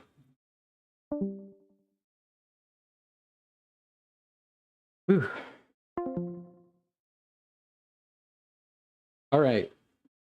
That was a lot, but I think it went very well. Even if no one used my fancy chat messages, I still got to see and interact with a lot of good chat. Let me reset everything up because I've fully ruined my entire setup just because I was trying to make it work in the moment. Turn this back on. Yeah, and thanks everyone for joining and pitching your comments. I saw that Joe saved some stuff. I have some comments that I think the devs would really like to hear. Everyone who's ever made something knows that those little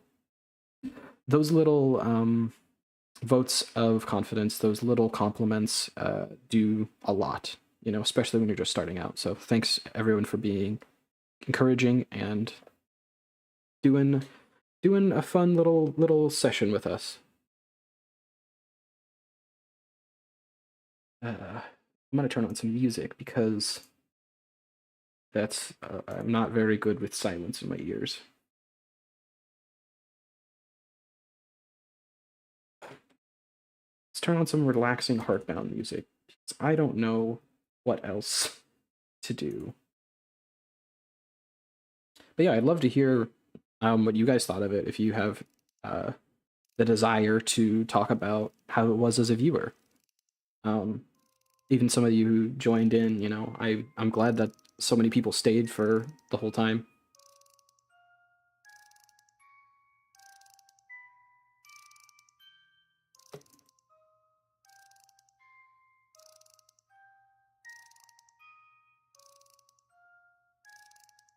I'm not used to it because I changed my setup, so I'm keep worrying that the chat is not showing up, but I think it is.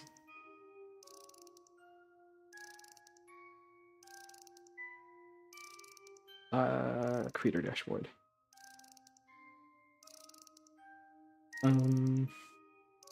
Manage stream. Definitely, if I do this in the future, I want to lengthen the time that people can talk because it was a little bit short. I just kind of needed to in order to fit in, 10 teams since I didn't expect that many people to show up.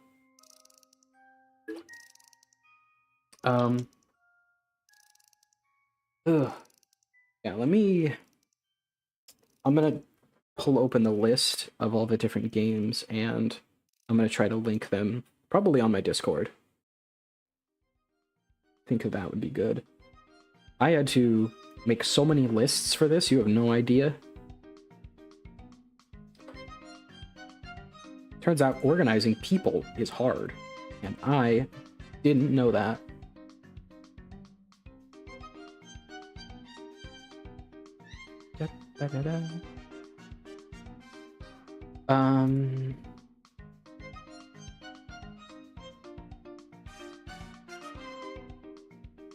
Need a new room.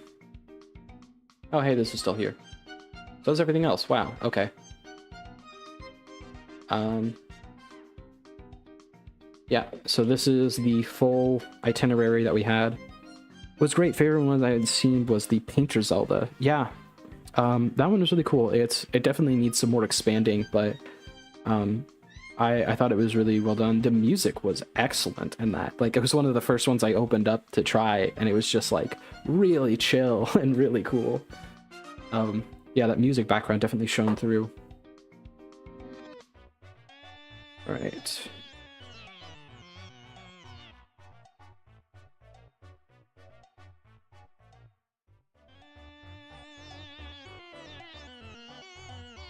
I need to, what's it, channel? Create channel?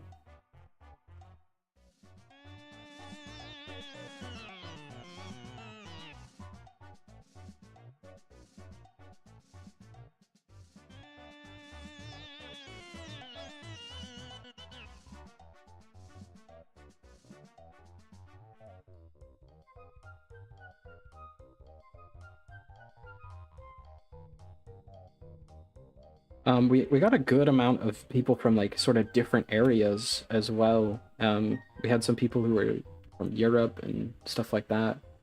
I think one of them said they were in Japan time, which is interesting. But yeah, it's always cool to me that you can do quite a lot with what's it? You can do quite a lot by collaborating on the internet, and you know, people have all different schedules and all different places, but it doesn't really matter as long as it works out.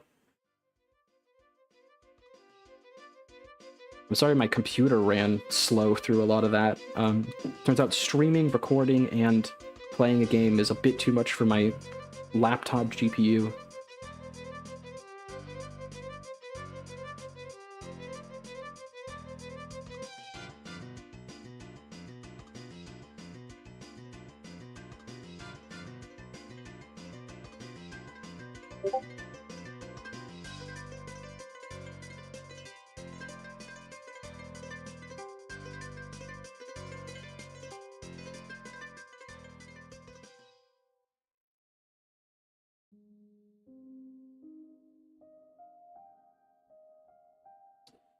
I'm surprised by how many people are wanting to continue the game after the jam. A lot of the stuff I kind of just expected, like at least because that's kind of what I did, just like testing something out, throw it in the game jam, and then kind of be like, all right, next thing, moving on. But no, there was a ton of people who are really using this as a base for something bigger, which is awesome. Yeah, I really want to see. I want to see what this kind of stuff happens when there's a you know, much more time-friendly way to do it. I know near the end of the jam, I was trying to keep myself from putting in a ton of effort because I can get too focused on that stuff. But no, people really did a good job of working through it, and I'm surprised they didn't get tired of it. I got tired of it at the end.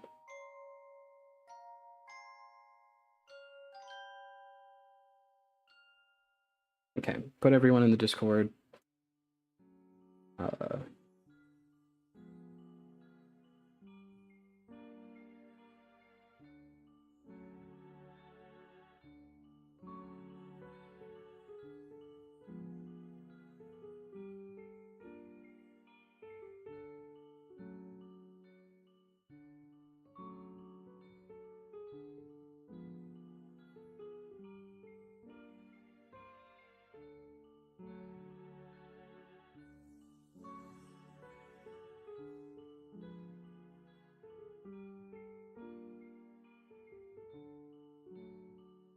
Right.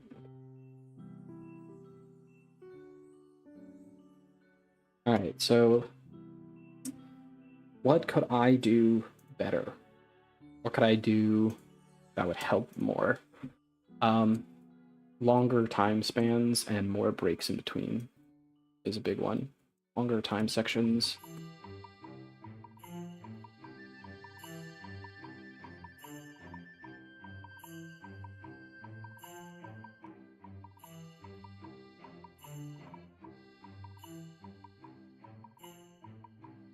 Back to small.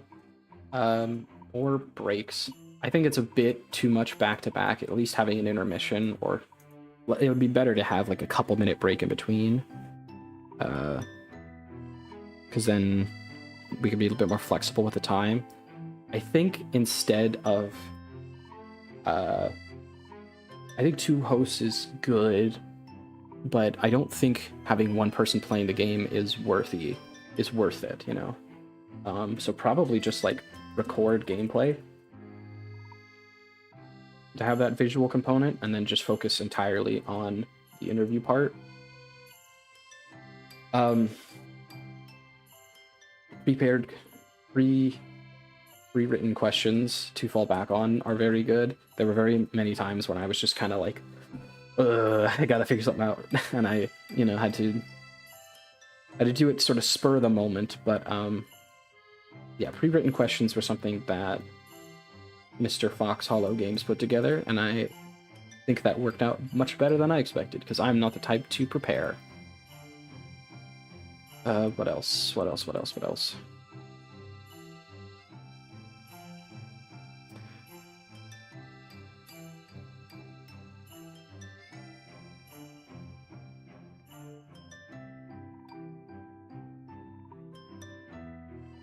I don't think the feedback system worked that well. It definitely didn't help that we did not have a lot of time. We were kind of just smushing them all together. So as much as I would like to have read out stuff from chat, none of it was submitted, and we didn't really have a lot of time. So how about this? I think it would be better to have a chat questions section.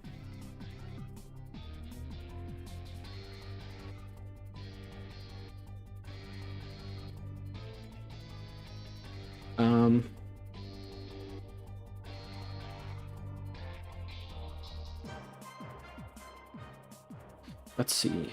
Longer time sections, more breaks, record gameplay. What else? I kind of want to provide a review with each one. Either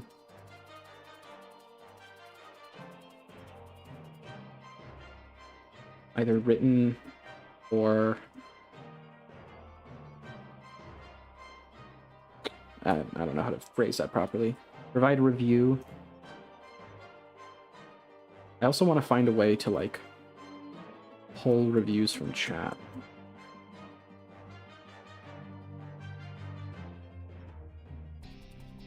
Or pull feedback. We'll just put that. I think the systems I built were good, but I don't have a big enough crowd to pull it off.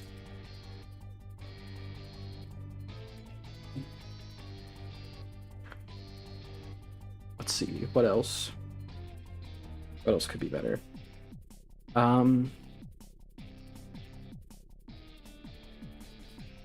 definitely need to break it up more.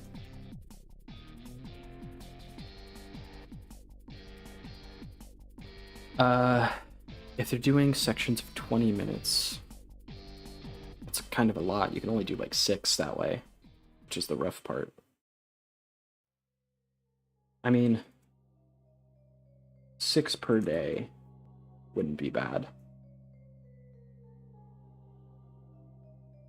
Stream for 3-ish hours and give a little space in between, or even like 2 hours and 15 minutes and give an intermission in the middle. Yeah, it's just so hard to fit all the things that you want to say.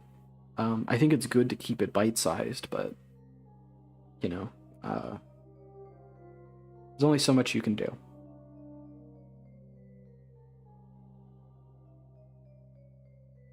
I definitely need to figure out a way to. Well, I'm gonna have to go through and like edit all this stuff and figure that out.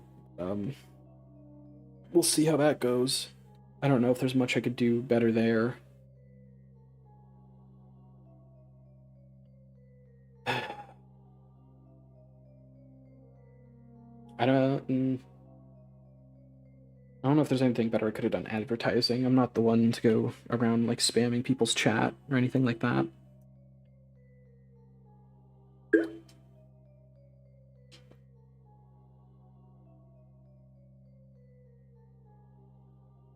Let's see.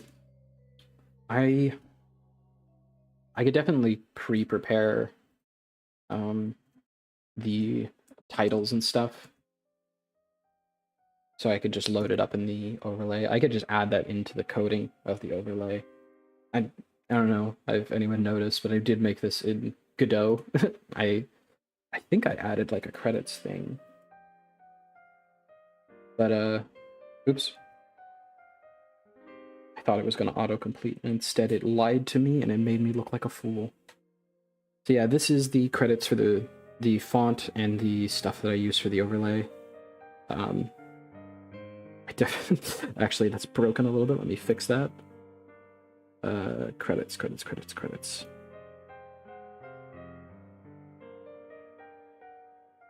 Yeah, okay, that's weird. That new line just didn't register.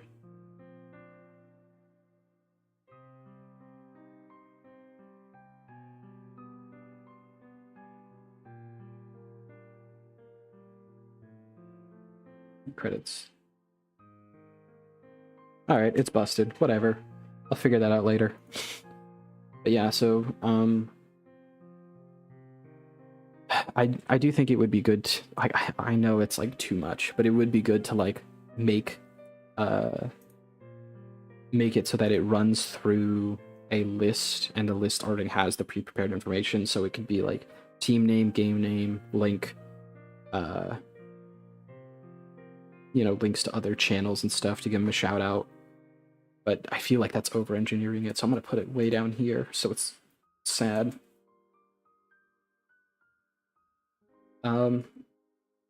Maybe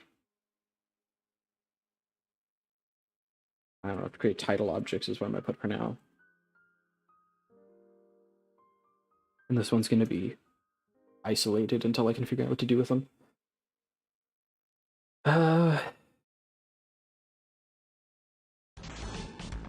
I don't like, one thing I'm on the fence about is like ranking. I don't want to do like a straight rank, but there were a couple that I wanted to like highlight, as like things that I thought were really cool. But I don't know, because there's the whole thing of then people get discouraged because they're like, mine wasn't good enough. It's just like, that's not the kind of energy I want to bring, so I got to figure out how to do that.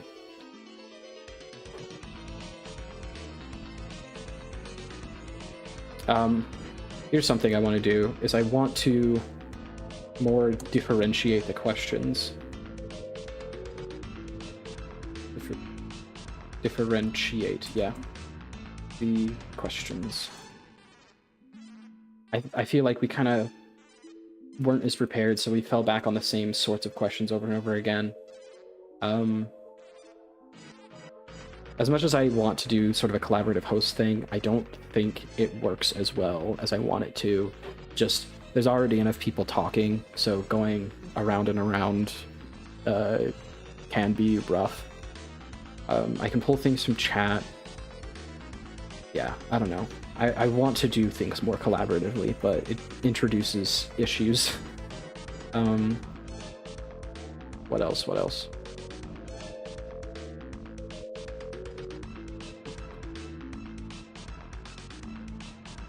We had a lot of capture issues, but honestly, for how slapstick this was, I don't think we had enough capture issues for me to be that worried about it.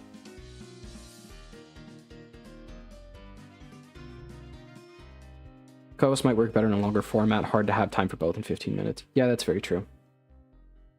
The thing is, like, I want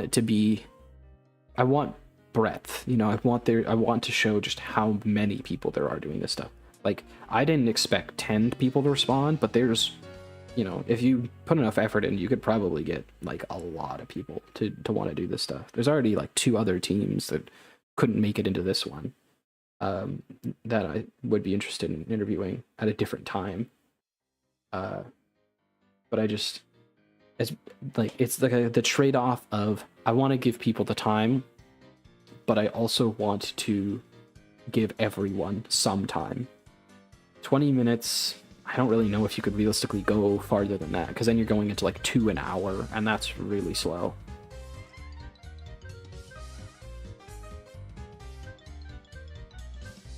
I'm gonna do something real quick.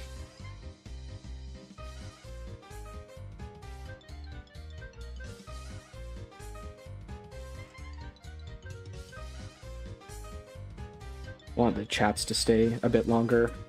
We'll do 5 minutes, which is 300.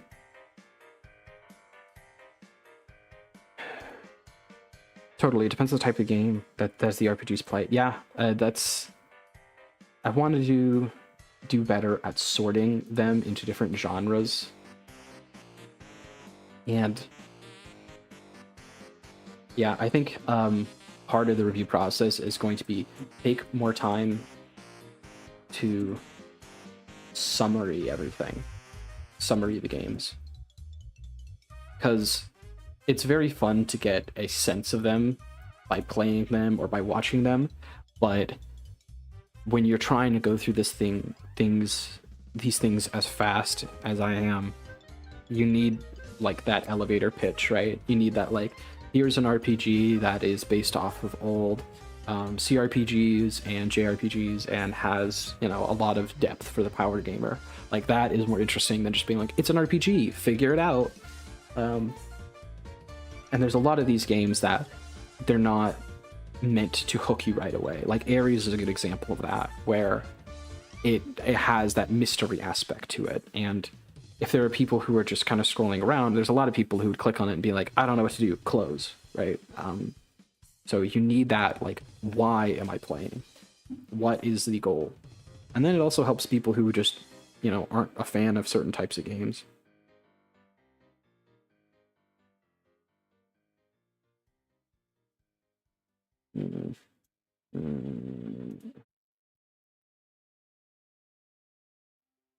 I always struggle with the visual aspect of things. Like, I'm somebody who is very good at the audio part. I talk, I like questions, I like thinking, I like going through things. But the visual aspect is always just like so much. Like, the ideas that I have are so much more work than it's worth. And usually I don't even have like a great idea. That was one of the reasons why we did the gameplay in the back, was just to have something on screen.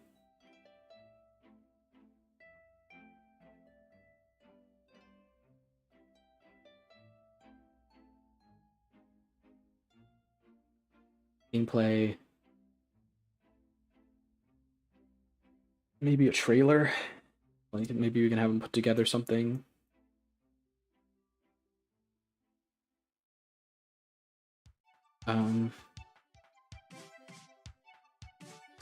Yeah, it's hard to balance the line between summation and the interest and detail that these things deserve, you know?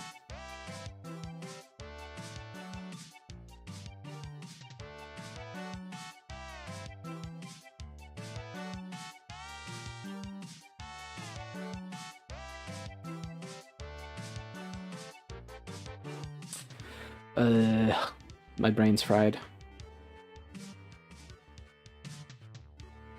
It's so funny to be talking to people on stream and I'll like give them a question and then in my brain I'm like, okay, I've got like 30 seconds and I'm like running down into the Discord and typing everything out.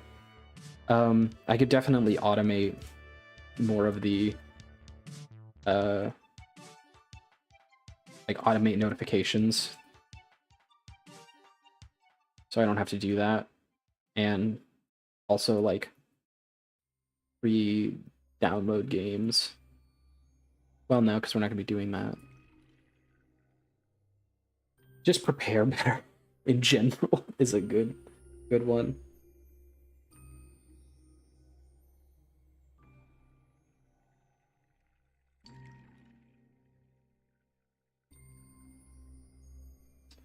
I think I want to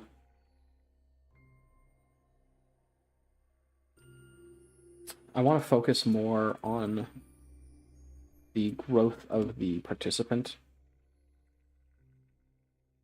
There was a lot of stuff that was asked that was like, how can you help the wider community? You know, what are some advice for them? What's, you know, tell us about what you did. And as much as it's fun to throw that stuff out there and to hear that and to like see that people want to hear that from you, I do think there weren't enough questions that were like, what kind of things can you do? What kind of things do you want to see? I think Darkscreen did a very good job talking about like, I need feedback before I can go further. As much as, you know, what's it called? Encouragement is nice. There's also an element of like actual data. So I want to provide both of those. I want to split that difference.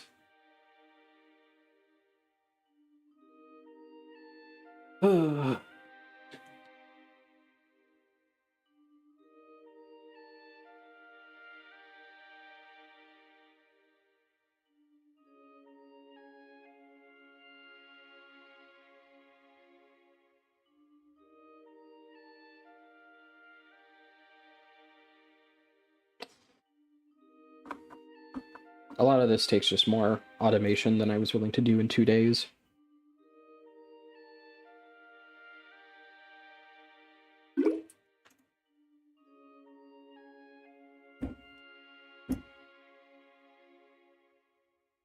One thing I want to do is I want to edit down the stream, break it into chunks,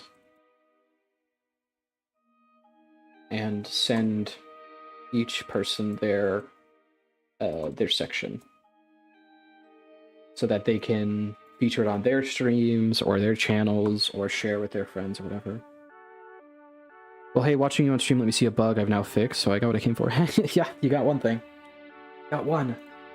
One thing that Joe was talking about was setting up a section of, like, people could redeem channel points to, like, playtest their games or something like that, which is an interesting idea. So, I mean, there's definitely people you can get to playtest your games if you're willing to poke around a bit.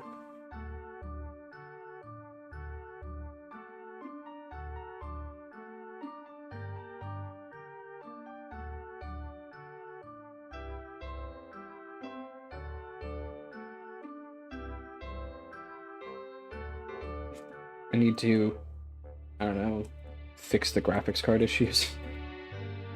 That shouldn't matter as much if it's video, but my dinky little laptop is not up to the task of everything I'm asking of it.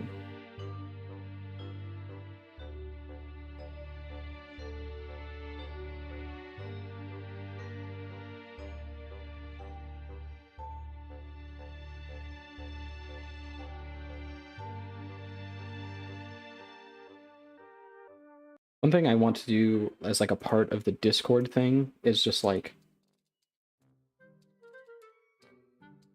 I don't know, bounties. I'll say those bounties.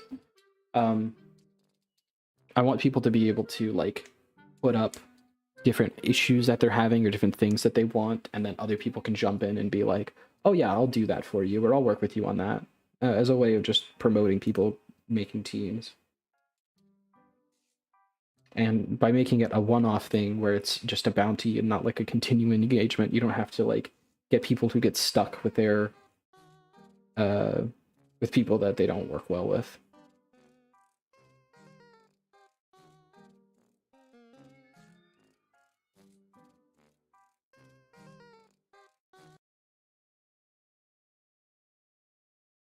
Hello? Oh, there. I turned off the sound.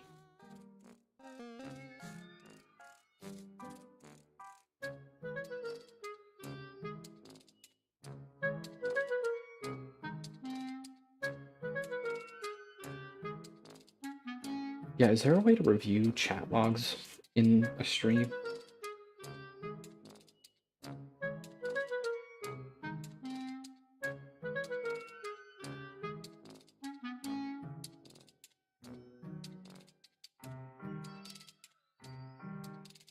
Chat log website.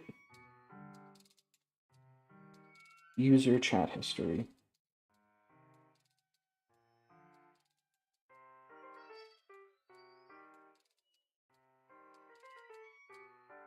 I don't think that works. I don't think that's what I'm looking for.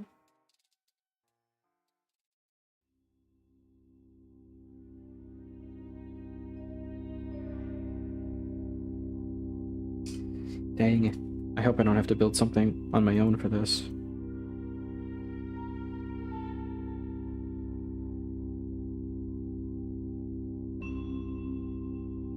Chat moderator view. Is that a thing I can do?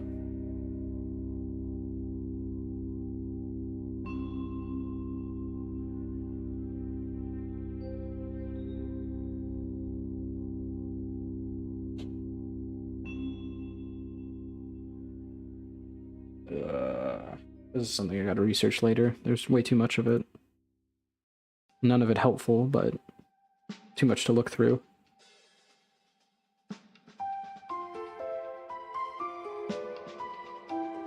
I wonder if there's any... I don't know if there's any commands that I could really use. I don't really have a good way of notifying people about that.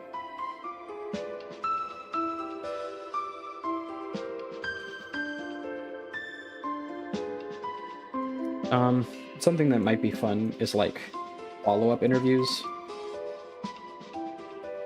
If people keep working on stuff, just coming back and like looking at it over a period of time would be interesting, but that's down the line.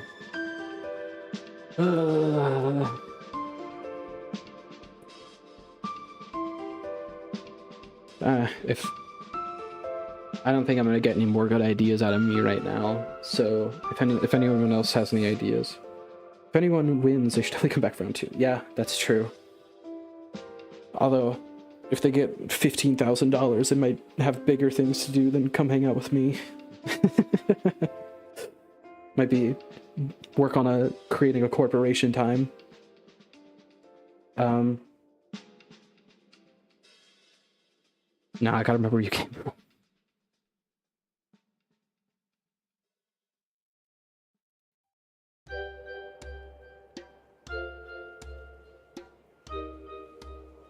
Yeah, that prize pool is crazy.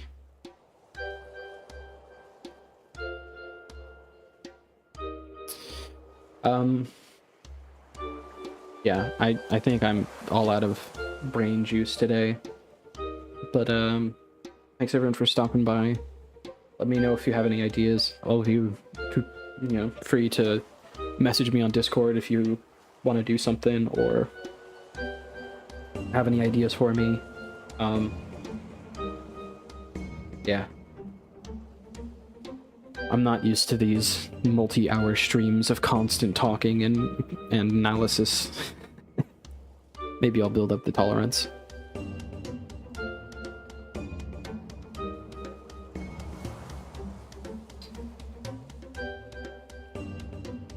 I do really mean it when I say there was a couple of those games where it's like, I'm gonna come back to this. That was interesting.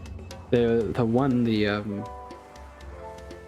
that's hard to pronounce that I don't want to mess up. I remember there was a pronunciation guide. Let me look that up.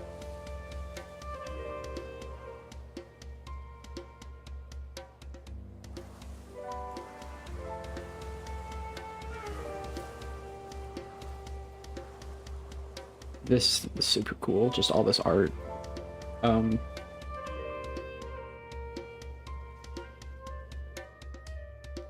Where is it? Yeah, I wanted to read more of this, but I did not give myself enough time to thoroughly investigate these. Waskotanash. This one. This one I was really sad that I couldn't slow down when I was going through because I had to get through the other games and have some idea of what they were about. But this is one that's like, I wanted to put more time in and look at more thoroughly. And it also didn't help that I ran into a bug and I had to restart the whole application. But, such is the way.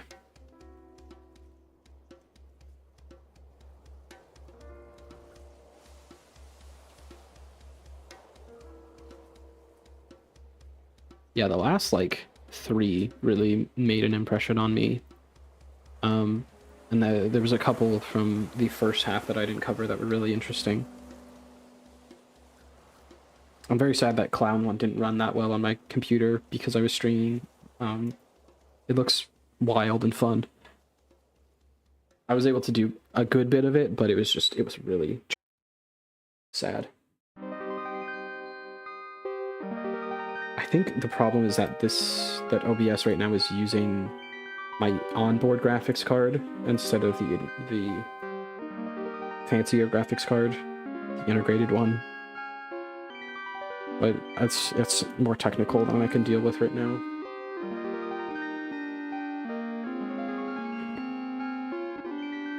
Alright, well, thanks everyone for watching, thanks everyone for participating.